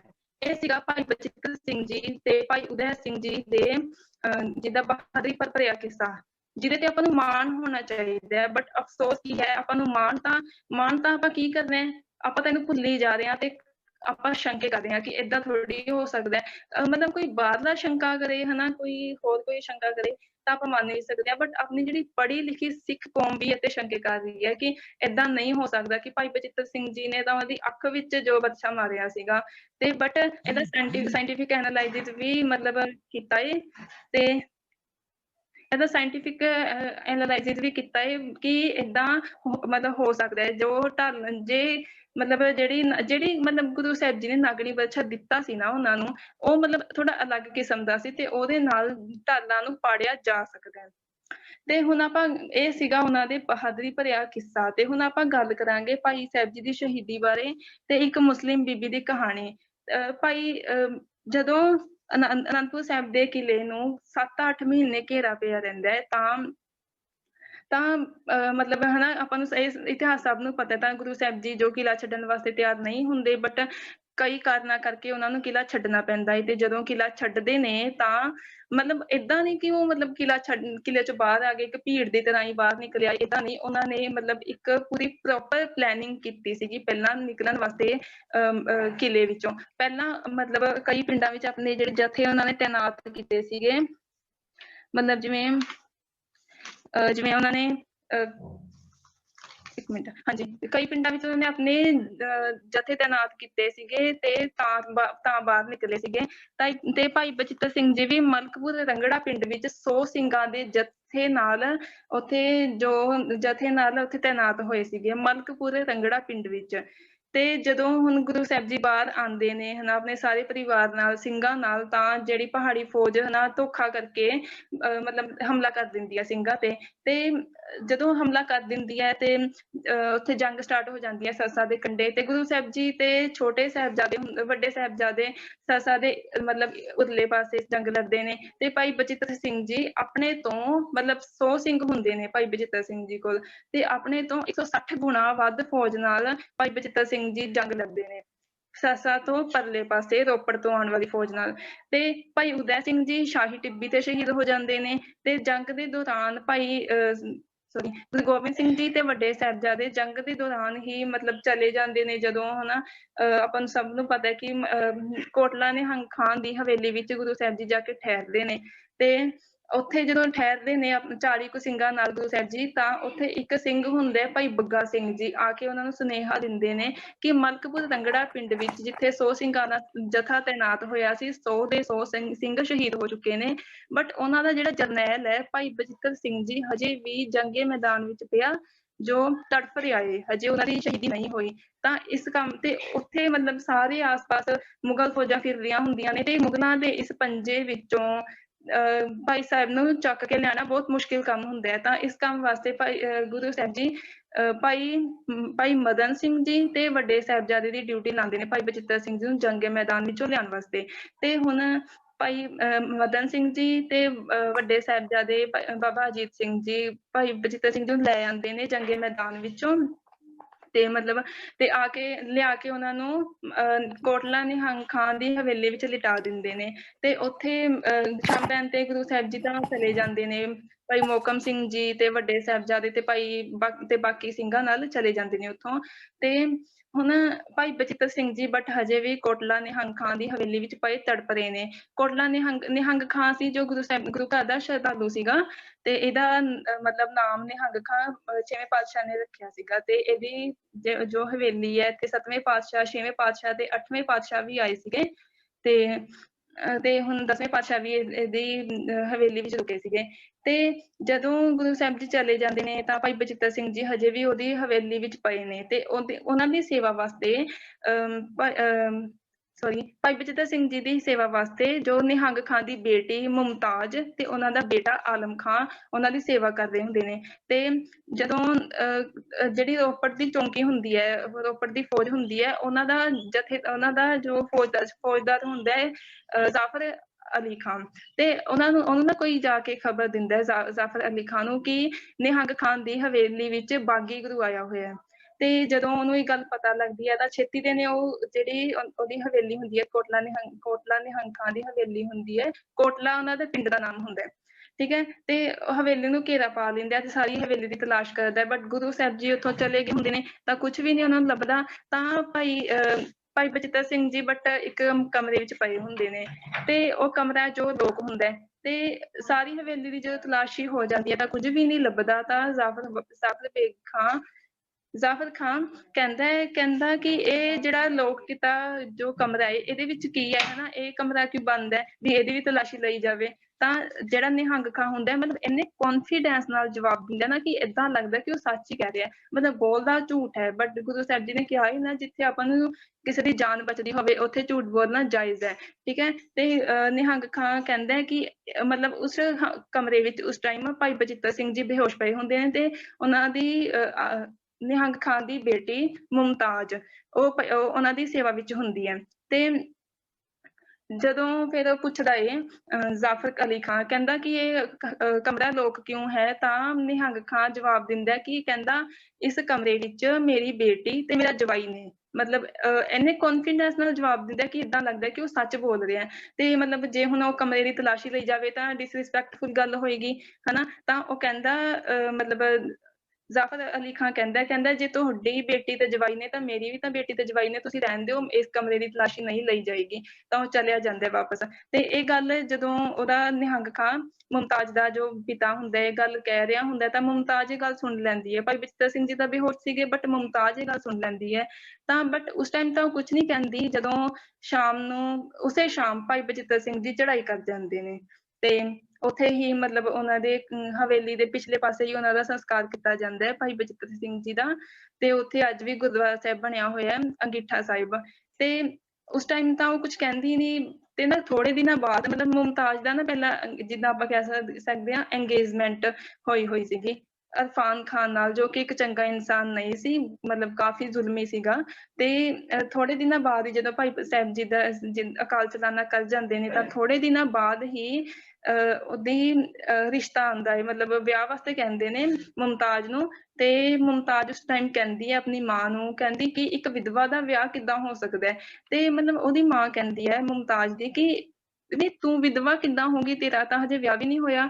ਤਾਂ ਮੁਮਤਾਜ਼ ਕਹਿੰਦੀ ਹੈ, ਕਹਿੰਦੀ ਤੁਹਾਨੂੰ ਯਾਦ ਹੈ ਥੋੜੇ ਦਿਨਾਂ ਪਹਿਲਾਂ ਜਦੋਂ ਭਾਈ ਬਚਿੱਤਰ ਸਿੰਘ ਜੀ ਜੋ ਮਿਰਗ ਬਿਸਤਰ ਤੇ ਪਏ ਤੜਫ ਰਹੇ ਸੀ, ਤਾਂ ਉਸ ਟਾਈਮ ਪਿਤਾ ਜੀ ਨੇ ਕਿਹਾ ਸੀ ਕਿ ਮੇਰੀ ਬੇਟੀ ਤੇ ਮੇਰੇ ਜਵਾਈ ਨੇ, ਕਹਿੰਦੀ ਉਸ ਦਿਨ ਤੋਂ ਹੀ ਮੈਂ ਭਾਈ ਬਚਿੱਤਰ ਸਿੰਘ ਜੀ ਨੂੰ ਮਤਲਬ ਆਪਣੇ ਪੂਰੇ ਮਨੋਂ ਆਪਣੇ ਪਤੀ ਦੇ ਰੂਪ ਵਿੱਚ ਸਵੀਕਾਰ ਕਰ ਲਿਆ ਸੀਗਾ। ਤੇ ਕਹਿੰਦੀ ਤੁਸੀਂ ਮੇਰਾ ਰਿਸ਼ਤਾ ਇੱਕ ਜੋ ਚੰਗਾ ਇਨਸਾਨ ਨਹੀਂ ਸੀ ਇਰਫਾਨ ਖਾਨ ਉਹਦੇ ਨਾਲ ਕੀਤਾ ਸੀ, ਬਟ ਮੈਨੂੰ ਕੋਈ ਇਤਰਾਜ਼ ਨਹੀਂ ਸੀ, ਬਟ ਹੁਣ ਇੱਕ ਸ਼ਹੀਦ ਗੁਰਸਿੱਖ ਦੀ ਪਤਨੀ ਬਣਾ ਕੇ ਮੈਨੂੰ ਇੱਕ ਜ਼ਾਲਮੀ ਇਨਸਾਨ ਦੇ ਪੈਰਾਂ ਵਿੱਚ ਨਾ ਰੋਲ ਲਓ। ਸੋ ਮੈਂ ਹੁਣ ਉਹਦੇ ਨਾਲ ਵਿਆਹ ਨਹੀਂ ਕਰਵਾ ਸਕਦੀ, ਮੈਂ ਹੁਣ ਵਿਆਹ ਹੀ ਨਹੀਂ ਕਰਵਾਉਣਾ, ਬਿਕੋਜ਼ ਮੈਂ ਇੱਕ ਸ਼ਹੀਦ ਦੀ ਪਤਨੀ ਹੋ ਕੇ ਕਿਸੇ ਹੋਰ ਨਾਲ ਵਿਆਹ ਕਰਾ ਕੇ ਉਹਨਾਂ ਦੀ ਸ਼ਹੀਦੀ ਨੂੰ ਦਾਗ ਨਹੀਂ ਲਾ ਸਕਦੀ। ਤਾਂ ਮਤਲਬ ਫਿਰ ਬੀਬੀ ਮੁਮਤਾਜ਼ ਨੇ, ਜੋ ਜਿਨ੍ਹਾਂ ਦਾ ਮਤਲਬ ਨਾਮ ਆਪਣੇ ਇਤਿਹਾਸ ਚੋਂ ਲਿਆ ਹੀ ਨਹੀਂ ਜਾਂਦਾ, ਆਪਾਂ ਨੂੰ ਪਤਾ ਹੀ ਨਹੀਂ ਉਹਨਾਂ ਬਾਰੇ, ਤੇ ਇਹਨਾਂ ਦੀ 131 ਸਾਲ ਉਮਰ ਹੋਈ ਹੈ ਤੇ ਉਹਨਾਂ ਨੇ ਵਿਆਹ ਨਹੀਂ ਕਰਾਇਆ, ਤੇ 131 ਸਾਲ ਉਮਰ ਭੋਗੀ ਉਹਨਾਂ ਨੇ। ਤੇ ਮਤਲਬ ਉਹਨਾਂ ਨੂੰ ਗੁਰੂ ਸਾਹਿਬ ਜੀ ਨੇ ਆਪਣੀ ਰੱਖਿਆ ਵਾਸਤੇ ਸ਼ਸਤਰ ਵੀ ਦਿੱਤੇ ਸੀਗੇ ਬੀਬੀ ਮੁਮਤਾਜ਼ ਨੂੰ। ਤੇ ਉਹਨਾਂ ਨੇ ਮਤਲਬ 131 ਸਾਲ ਦੀ ਉਮਰ ਭੋਗੀ, ਤੇ ਮਤਲਬ 100 ਸਾਲ ਤਾਂ ਉਹਨਾਂ ਨੇ ਆਪਣੀ ਉੱਥੇ ਹਵੇਲੀ 'ਚ ਹੀ ਬਤੀਤ ਕੀਤੇ। ਤੇ ਜ਼ਿਆਦਾ ਟਾਈਮ ਉਹ ਕੀ ਕਰਦੇ ਸੀ, ਮਤਲਬ ਭਜਨ ਬੰਦਗੀ 'ਚ ਹੀ ਟਾਈਮ ਸਪੈਂਡ ਕਰਦੇ ਸੀਗੇ, ਸਵੇਰੇ ਉੱਠਣਾ, ਇਸ਼ਨਾਨ ਪਾਣੀ ਕਰਨਾ ਤੇ ਨਿਤਨੇਮ ਕਰਨਾ, ਤੇ ਸਾਰਾ ਦਿਨ ਭਜਨ ਬੰਦਗੀ ਵਿੱਚ ਬਤੀਤ ਕਰਨਾ। ਤੇ ਮਤਲਬ ਸ਼ਾਮ ਨੂੰ ਜਿੱਥੇ ਭਾਈ ਸਾਹਿਬ ਜੀ ਜਿਹਦਾ ਸੰਸਕਾਰ ਕੀਤਾ ਗਿਆ ਸੀਗਾ ਉੱਥੇ ਜਾ ਕੇ ਨਿਤਨੇਮ ਕਰਦੇ ਸੀਗੇ। ਤੇ ਇਹ ਉਹਨਾਂ ਦੀ ਰੂਟੀਨ ਸੀਗੀ। ਤੇ ਮਤਲਬ 100 ਸਾਲ ਉਹਨਾਂ ਨੇ ਆਪਣੀ ਹਵੇਲੀ 'ਚ ਬਤੀਤ ਕੀਤੇ, ਤੇ ਜਿਹੜੇ ਲਾਸਟ ਦੇ 31 ਸਾਲ ਸੀਗੇ ਲਾਸਟ ਦੇ, ਉਹ ਉਹਨਾਂ ਵਾਸਤੇ ਗੁਰੂ ਸਾਹਿਬ ਜੀ ਨੇ ਇੱਕ ਕਿਲਾ ਬਣਵਾ ਕੇ ਦਿੱਤਾ ਸੀਗਾ, ਜੋ ਕਿ ਨਰੰਗਪੁਰ ਬੜੀ ਪਿੰਡ ਵਿੱਚ ਸੁਸ਼ੋਭਿਤ ਹੈ। ਉੱਥੇ ਇੱਕ ਖੂਹ ਵੀ ਬਣਵਾਇਆ ਸੀਗਾ ਉਹਨਾਂ ਵਾਸਤੇ, ਤੇ ਉੱਥੇ ਉਹ ਮਤਲਬ ਆਪਣੀ ਜ਼ਿੰਦਗੀ ਦੇ 31 ਸਾਲ ਉਹਨਾਂ ਨੇ ਬਤੀਤ ਕੀਤੇ। ਤੇ ਉੱਥੇ ਵੀ ਉਹਨਾਂ ਨੇ ਜ਼ਿਆਦਾ ਟਾਈਮ ਜੋ ਭਜਨ ਬੰਦਗੀ ਵਿੱਚ ਹੀ ਸਪੈਂਡ ਕੀਤਾ, ਤੇ 1 ਮਹੀਨੇ ਬਾਅਦ ਆਪਣੀ ਹਵੇਲੀ ਜਾਇਆ ਕਰਦੇ ਸੀ। ਤੇ ਉੱਥੇ ਜਿੱਥੇ ਭਾਈ ਬਚਿੱਤਰ ਸਿੰਘ ਜੀ ਦਾ ਸੰਸਕਾਰ ਕੀਤਾ ਗਿਆ ਸੀਗਾ, ਉਹ ਮਿੱਟੀ ਆਪਣੇ ਮਤਲਬ ਮਸਤਕ ਨੂੰ ਲਾਇਆ ਕਰਦੇ ਸੀ। ਤੇ ਮਤਲਬ ਬਹੁਤ ਘੱਟ ਬੋਲਦੇ ਸੀਗੇ ਬੀਬੀ ਮੁਮਤਾਜ਼, ਤੇ ਕਦੀ ਕਦੀ ਜੇ ਬੋਲਣਾ ਤਾਂ ਕਹਿਣਾ ਭਾਣੇ ਕਾ ਖਬੰਦ ਗੁਰੂ ਗੋਬਿੰਦ ਸਿੰਘ, ਹੱਥਾਂ ਸਹਾਏ ਗੁਰੂ ਗੋਬਿੰਦ ਸਿੰਘ, ਹੱਤਾ ਕਰਤਾ ਗੁਰੂ ਗੋਬਿੰਦ ਸਿੰਘ, ਬਿਰਧ ਬਾਣੇ ਦੀ ਲਾਜ ਰੱਖੇ ਗੁਰੂ ਗੋਬਿੰਦ ਸਿੰਘ, ਵਾਹ ਵਾਹ ਪਾਤਸ਼ਾਹੀ ਗੁਰੂ ਗੋਬਿੰਦ ਸਿੰਘ। ਤੇ ਇਹ ਉਹਨਾਂ ਦੀ ਰੂਟੀਨ ਸੀ। ਤੇ ਇਹ ਸੀ ਬੀਬੀ ਮੁਮਤਾਜ਼ ਤੇ ਭਾਈ ਬਚਿੱਤਰ ਸਿੰਘ ਜੀ, ਤੇ ਭਾਈ ਬਚਿੱਤਰ ਸਿੰਘ ਜੀ ਦੀ ਲਾਈਫ ਦੀ ਸਟੋਰੀ, ਜੋ ਕਿ ਜਿਹੜੇ ਕਿ ਆਪਣੇ ਰੋਲ ਮਾਡਲ ਨੇ, ਜਿਨ੍ਹਾਂ ਦੀ ਲਾਈਫ ਤੋਂ ਆਪਾਂ ਨੂੰ ਲੈਸਨ ਲੈਣਾ ਚਾਹੀਦਾ ਹੈ, ਜਿਨ੍ਹਾਂ ਦੀ ਦੇਖੋ ਕਿੰਨਾ ਮਤਲਬ ਸੰਤੋਖ ਭਰਿਆ ਜੀਵਨ ਸੀ ਉਹਨਾਂ ਦਾ। ਤੇ ਆਪਾਂ ਆਪਣੇ ਰੋਲ ਮਾਡਲ, ਆਪਣੇ ਹੀਰੋ ਕਿਹਨਾਂ ਨੂੰ ਬਣਾਇਆ ਹੋਇਆ, ਅੱਜ ਕੱਲ ਦੇ ਜੋ ਫਿਲਮੀ ਐਕਟਰਸ ਨੇ ਉਹਨਾਂ ਨੂੰ ਆਪਾਂ ਆਪਣੇ ਹੀਰੋ ਬਣਾ ਲੈਂਦੇ ਹਾਂ। ਤੇ ਜਿਨ੍ਹਾਂ ਨੂੰ ਦੇਖ ਕੇ ਆਪਣਾ ਮਾੜਾ ਮੋਟਾ ਜੋ ਸੰਤੋਖ ਹੁੰਦਾ ਆਪਣੇ ਹਨਾ ਮਨ ਵਿੱਚ, ਉਹ ਵੀ ਖਤਮ ਹੋ ਜਾਂਦਾ ਹੈ। ਤੇ ਆਪਾਂ ਨੂੰ ਇਹੋ ਜਿਹੇ ਮਤਲਬ ਮਹਾਨ ਸੂਰਮਿਆਂ ਦੀ ਲਾਈਫ ਤੋਂ ਆਪਾਂ ਨੂੰ ਲੈਸਨ ਲੈਣਾ ਚਾਹੀਦਾ। ਤੇ ਆਪਣਾ ਇਤਿਹਾਸ ਹੈ ਜੋ ਉਹ ਤੋਂ ਜਾਣੂ ਹੋਣਾ, ਇਹ ਬਹੁਤ ਇੰਪੋਰਟੈਂਟ ਹੈ। ਸੋ ਇਹ ਸੀਗਾ ਆਪਣਾ ਭਾਈ ਬਚਿੱਤਰ ਸਿੰਘ ਜੀ ਦੇ ਲਾਈਫ ਦੀ ਸਟੋਰੀ। ਸੋ ਵਾਹਿਗੁਰੂ ਜੀ ਕਾ ਖਾਲਸਾ, ਵਾਹਿਗੁਰੂ ਜੀ ਕਾ ਖਾਲਸਾ, ਵਾਹਿਗੁਰੂ ਜੀ ਕੀ ਫਤਿਹ। ਮਾਈਕ ਅਨਮਿਊਟ ਕਰਕੇ ਇਹਨਾਂ ਦਾ ਆਨਸਰ ਦਿਓ ਜੀ। ਰਿਪੀਟ ਕਰ ਦਿਓ ਕੁਐਸਚਨ ਅਗੇਨ, ਇੱਕ ਵਾਰ ਬੋਲਿਓ। ਮਾਤਾ ਪਿਤਾ ਜੀ ਦਾ ਨਾਮ। ਹਾਂਜੀ, ਭਾਈ ਬਚਿੱਤਰ ਸਿੰਘ ਜੀ, ਸ਼ਹੀਦ ਭਾਈ ਬਚਿੱਤਰ ਸਿੰਘ ਜੀ ਸ਼ਹੀਦ ਭਾਈ ਮਨੀ ਸਿੰਘ ਜੀ ਦੇ ਸੁਪੁੱਤਰ ਸੀ। ਉਹਨਾਂ ਦੀ ਮਾਤਾ ਜੀ ਦਾ ਨਾਮ ਸੀਤੋ ਬਾਈ ਸੀ। ਠੀਕ ਹੈ ਜੀ। ਵਾਹਿਗੁਰੂ ਜੀ ਕਾ ਖਾਲਸਾ, ਵਾਹਿਗੁਰੂ ਜੀ ਕੀ ਫਤਿਹ। ਅੱਗੇ ਈਪੀਪੀ ਨੰਬਰ 12606, ਆਪਣਾ ਮਾਈਕ ਅਨਮਿਊਟ ਕਰੋ ਜੀ। ਦੀਦੀ ਵਾਹਿਗੁਰੂ ਜੀ ਕਾ ਖਾਲਸਾ, ਵਾਹਿਗੁਰੂ ਜੀ ਕੀ ਫਤਿਹ। ਖਾਲਸਾ, ਵਾਹਿਗੁਰੂ ਜੀ ਕੀ ਫਤਿਹ ਜੀ। ਦੀਦੀ ਮੈਂ ਪੁੱਛਣਾ ਸੀ ਕਿ ਭਾਈ ਬਚਿੱਤਰ ਸਿੰਘ ਜੀ ਦਾ ਜਨਮ ਕਦੋਂ ਹੋਇਆ ਸੀ? ਹਾਂਜੀ, ਭਾਈ ਬਚਿੱਤਰ ਸਿੰਘ ਜੀ ਗੁਰੂ ਗੋਬਿੰਦ ਸਿੰਘ ਜੀ ਤੋਂ 2 ਸਾਲ ਵੱਡੇ ਸੀਗੇ। ਮਤਲਬ ਗੁਰੂ ਗੋਬਿੰਦ ਸਿੰਘ ਜੀ ਦਾ ਇਹ ਗੱਲ ਯਾਦ ਰੱਖਿਓ, ਏਦਾਂ ਤੁਹਾਨੂੰ ਈਜ਼ੀ ਰਹੇਗਾ ਯਾਦ ਕਰਨਾ ਕਿ ਗੁਰੂ ਗੋਬਿੰਦ ਸਿੰਘ ਜੀ ਤੋਂ 2 ਸਾਲ ਉਮਰ ਵਿੱਚ ਵੱਡੇ ਸੀ। ਬਟ ਆਪਾਂ ਉਮਰ ਨੂੰ ਜੋ ਜ਼ਿਆਦਾ ਉਹ ਨਹੀਂ ਦੇਣਾ ਆਪਾਂ ਤਾਂ, ਹਨਾ ਕਿ ਆਪਾਂ ਜੋਤ ਨੂੰ ਹੀ ਆਪਾਂ ਦਿੰਦੇ ਹਾਂ ਕਿ ਜੋ ਜਿੱਦਾਂ ਦੇਖੋ ਭਾਈ ਗੁਰੂ ਅਮਰਦਾਸ ਜੀ ਇੰਨੀ ਵੱਡੇਰੀ ਉਮਰ ਵਿੱਚ ਉਪਦੇਸ਼ ਦੇ ਰਹੇ ਨੇ ਤੇ ਸ਼੍ਰੀ ਗੁਰੂ ਹਰਕ੍ਰਿਸ਼ਨ ਸਾਹਿਬ ਜੀ ਇੰਨੀ ਛੋਟੀ ਉਮਰ ਵਿੱਚ ਉਪਦੇਸ਼ ਦੇ ਰਹੇ ਨੇ। ਸੋ ਆਪਾਂ ਇਸ ਤਰੀਕੇ ਨਾਲ ਯਾਦ ਰੱਖ ਸਕਦੇ ਹਾਂ ਕਿ ਗੁਰੂ ਗੋਬਿੰਦ ਸਿੰਘ ਜੀ ਤੋਂ 2 ਸਾਲ ਵੱਡੇ ਸੀਗੇ। 1664 ਵਿੱਚ ਉਹਨਾਂ ਦਾ ਜਨਮ ਹੋਇਆ ਸੀ, 6 ਮਈ 1664 ਈਸਵੀ ਵਿੱਚ। ਠੀਕ ਆ ਦੀਦੀ ਇੱਕ ਕੁਐਸਚਨ ਸੀ, ਪਹਾੜੀ ਰਾਜਾ ਨੇ ਪਹਿਲਾ ਹਮਲਾ 29 ਅਗਸਤ ਸਨ ਕਿੰਨਾ ਸੀ? 1700 ਈਸਵੀ। ਮਤਲਬ ਖਾਲਸੇ, ਏਦਾਂ ਯਾਦ ਰੱਖ ਲਿਓ ਕਿ ਖਾਲਸੇ ਦੀ ਸਾਜਨਾ ਹੋਈ ਸੀ ਉਸ ਤੋਂ 1 ਸਾਲ ਬਾਅਦ ਕਿ ਸਿੱਖੀ ਦੀ ਮਹਿਕ ਸਾਰੇ ਪਾਸੇ ਫੈਲਣ ਲੱਗ ਗਈ ਸੀ ਤੇ ਈਰਖਾ ਸਟਾਰਟ ਹੋ ਗਈ ਸੀ ਉਹਨਾਂ ਨੇ ਕਰਨੀ। 2 ਕੁਐਸਚਨ ਹੋਰ ਸੀ। ਹਾਂਜੀ ਬੀਬੀ ਮੁਮਤਾਜ਼ ਜੀ ਨੇ ਆਪਣੀ ਉਮਰ ਦੇ ਅਖੀਰਲੇ 31 ਸਾਲ ਕਿੱਥੇ ਗੁਜ਼ਾਰੇ ਸੀ? ਹਾਂਜੀ, ਮਤਲਬ ਉਹਨਾਂ ਦੀ ਹਵੇਲੀ ਦੇ ਹੀ ਥੋੜਾ ਨੇੜੇ ਇੱਕ ਪਿੰਡ ਸੀਗਾ, ਨਰੰਗਪੁਰ ਬੜੀ ਪਿੰਡ ਸੀਗਾ। ਮੈਂ ਕਿਹੜਾ ਦੀਦੀ? ਨਰੰਗਪੁਰ ਬੜੀ ਨਰੰਗਪੁਰ ਬੜੀ। ਭਾਈ ਬਚਿੱਤਰ ਸਿੰਘ ਜੀ ਤੇ ਭਾਈ ਉਦੈ ਸਿੰਘ ਜੀ ਨੇ ਕਿਸ ਦਾ ਸੀਸ ਭੇਟ ਕੀਤਾ ਸੀ ਗੁਰੂ ਗੋਬਿੰਦ ਸਿੰਘ ਜੀ ਨੂੰ? ਕੇਸਰੀ ਚੰਦ, ਜਿਹਨੇ ਸਹੁੰ ਖਾਦੀ ਸੀ ਕਿ ਮੈਂ ਕਿ ਜਦੋਂ ਲੋਹਗੜ੍ਹ ਦੇ ਕਿਲੇ ਤੇ ਹਮਲਾ ਹੋਇਆ ਸੀ ਤਾਂ ਉਹਨੇ ਮਤਲਬ ਹਮਲਾ ਕਰਨਾ ਸੀ ਤਾਂ ਉਹਨੇ ਹੀ ਸਹੁੰ ਖਾਦੀ ਸੀ ਨਾ ਕਿ ਮੈਂ ਹੀ ਅਗਵਾਈ ਕਰਾਂਗਾ। ਤਾਂ ਜਿਹਨੇ ਅਗਵਾਈ ਕੀਤੀ ਸੀ, ਜੋ ਲਾਣਾ ਸੀ ਨਾ, ਤੇ ਕੇਸਰੀ ਚੰਦ ਨੇ ਜੋ ਸਹੁੰ ਖਾਦੀ ਸੀ ਤੇ ਉਸਦਾ ਹੀ ਜੋ ਸੀਸ ਲਾਇਆ ਗਿਆ ਸੀਗਾ ਧੜ ਨਾਲੋਂ। ਠੀਕ ਹੈ ਦੀਦੀ। ਅੱਗੇ ਜਸ਼ਨਪ੍ਰੀਤ ਕੌਰ ਜੀ, ਆਪਣਾ ਮਾਈਕ ਅਨਮਿਊਟ ਕਰੋ। ਮੈਮ ਵਾਹਿਗੁਰੂ ਜੀ ਕਾ ਖਾਲਸਾ ਵਾਹਿਗੁਰੂ ਜੀ ਕੀ ਫਤਿਹ। ਖਾਲਸਾ ਵਾਹਿਗੁਰੂ ਜੀ ਕੀ ਫਤਿਹ ਜੀ। ਮੈਮ ਮੈਂ ਆਪ ਜੀ ਦੇ ਨਾਲ ਇੱਕ ਕਵਿਤਾ ਸ਼ੇਅਰ ਕਰ ਸਕਦੀ ਹਾਂ ਭਾਈ ਬਚਿੱਤਰ ਸਿੰਘ ਜੀ ਦੇ ਰਿਲੇਟਡ? ਹਾਂਜੀ ਹਾਂਜੀ।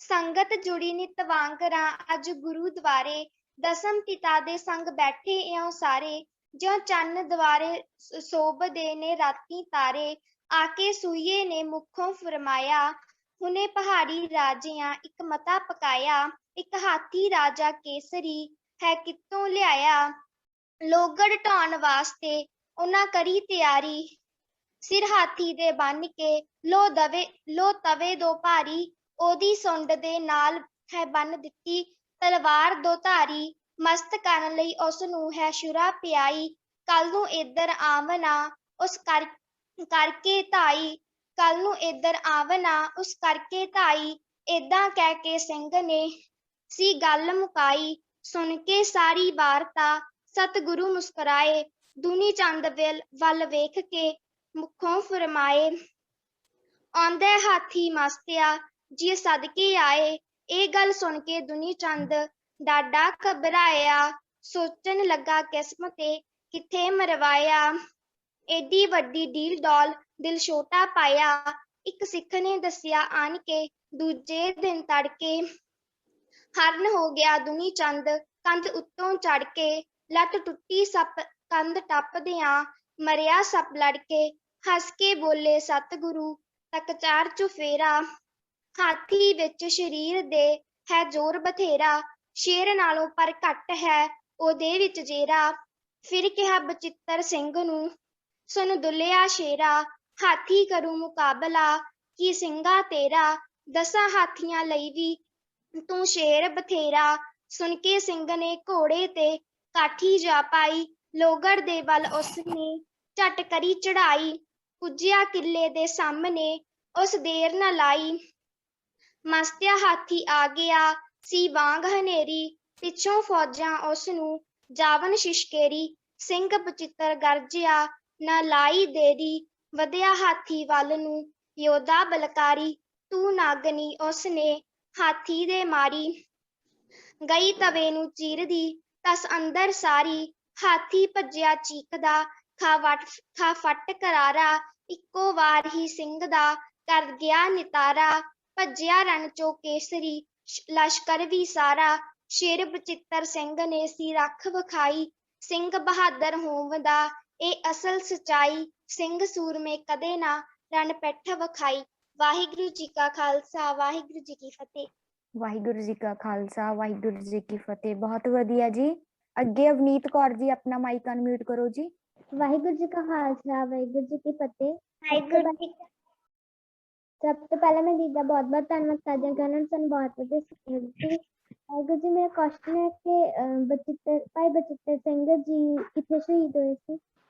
ਹਾਂਜੀ, ਉਹਨਾਂ ਨੇ ਜੰਗ ਲੜੀ ਸੀਗੀ, ਪਿੰਡ ਵਿੱਚ ਸੀ 100 ਸਿੰਘਾਂ ਦਾ ਉਹਨਾਂ ਨੂੰ ਜਥਾ ਮਿਲਿਆ ਸੀਗਾ ਮਲਕਪੁਰੇ ਰੰਗੜਾ ਪਿੰਡ ਵਿੱਚ, ਤੇ ਉੱਥੇ ਉਹ ਮਤਲਬ ਉਹ ਜ਼ਖਮੀ ਹੋਏ ਸੀ ਉਸ ਪਿੰਡ ਵਿੱਚ, ਤੇ ਸ਼ਹੀਦੀ ਮਤਲਬ ਤੇ ਅਕਾਲ ਚਲਾਣਾ ਉਹਨਾਂ ਨੇ ਕੀਤਾ ਸੀਗਾ ਨਿਹੰਗ ਖਾਨ ਦੀ ਹਵੇਲੀ ਵਿੱਚ। ਵਾਹਿਗੁਰੂ ਜੀ ਕਾ ਖਾਲਸਾ ਵਾਹਿਗੁਰੂ ਵਾਹਿਗੁਰੂ ਜੀ ਕਾ ਖਾਲਸਾ ਵਾਹਿਗੁਰੂ ਜੀ ਕੀ ਫਤਿਹ ਜੀ। ਖਾਲਸਾ ਵਾਹਿਗੁਰੂ ਜੀ ਕੀ ਫਤਿਹ ਜੀ। ਮੈਂ ਤੇ ਜੀ ਏਦਾਂ ਕਹਿਣਾ ਚਾਹਾਂਗਾ ਵੀ ਜਿੱਦਾਂ ਪਹਿਲਾਂ ਵੀ ਕਿਹਾ ਸੀਗਾ ਵੀ ਅਸੀਂ ਆਪਦਾ ਰੋਲ ਮਾਡਲ ਅੱਜ ਦੇ ਐਕਟਰਾਂ ਨੂੰ, ਅੱਜ ਦੇ ਜਿੰਨੇ ਵੀ ਫਿਲਮਾਂ ਵਿੱਚ ਹੀਰੋ ਆਉਂਦੇ ਨੇ ਉਹਨਾਂ ਨੂੰ ਬਣਾਇਆ ਹੋਇਆ, ਤੇ ਪਰ ਸਾਨੂੰ ਆਪਣਾ ਰੋਲ ਮਾਡਲ ਇਹਨਾਂ ਭਾਈ ਬਚਿੱਤਰ ਸਿੰਘ ਜੀ ਨੂੰ, ਭਾਈ ਮਣੀ ਸਿੰਘ ਜੀ ਨੂੰ, ਭਾਈ ਮਤੀ ਦਾਸ ਨੂੰ, ਭਾਈ ਸਤੀ ਦਾਸ ਨੂੰ, ਸਾਡੇ ਗੁਰੂਆਂ ਨੂੰ ਰੋਲ ਮਾਡਲ ਬਣਾ ਕੇ ਆਪਣੇ ਦਿਮਾਗ ਵਿੱਚ ਉਹਨਾਂ ਦੀ ਸਟੋਰੀ ਨੂੰ ਲਿਆ ਕੇ, ਜੋ ਵੀ ਕੁਝ ਸਟੋਰੀ ਨਹੀਂ ਹੈ ਉਹ ਉਹਨਾਂ ਦੀ ਹੱਡ ਬੀਤੀ, ਉਹਨਾਂ ਦਾ ਸਾਰਾ ਕੁਝ ਸੱਚ ਆ, ਉਸ ਦੇ ਵਿੱਚੋਂ ਕੁਝ ਸਿੱਖ ਕੇ ਆਪਣੇ ਅੰਦਰ ਲਿਆਉਣਾ ਚਾਹੀਦਾ ਜੀ। ਵਾਹਿਗੁਰੂ ਜੀ ਕਾ ਖਾਲਸਾ ਵਾਹਿਗੁਰੂ ਜੀ ਕਾ ਖਾਲਸਾ ਵਾਹਿਗੁਰੂ ਜੀ ਕੀ ਵਾਹਿਗੁਰੂ ਜੀ ਕਾ ਖਾਲਸਾ ਵਾਹਿਗੁਰੂ ਜੀ ਕੀ ਫਤਿਹ। ਵਾਹਿਗੁਰੂ ਜੀ ਕਾ ਖਾਲਸਾ ਵਾਹਿਗੁਰੂ ਜੀ ਕੀ ਫਤਿਹ ਜੀ। ਹਾਂਜੀ ਪੁੱਛੋ ਜੀ। ਮੈਮ ਗੁਰਦੁਆਰਾ ਅੰਗੀਠਾ ਸਾਹਿਬ ਕਿੱਥੇ ਸਥਿਤ ਕੀਤਾ ਸੀ?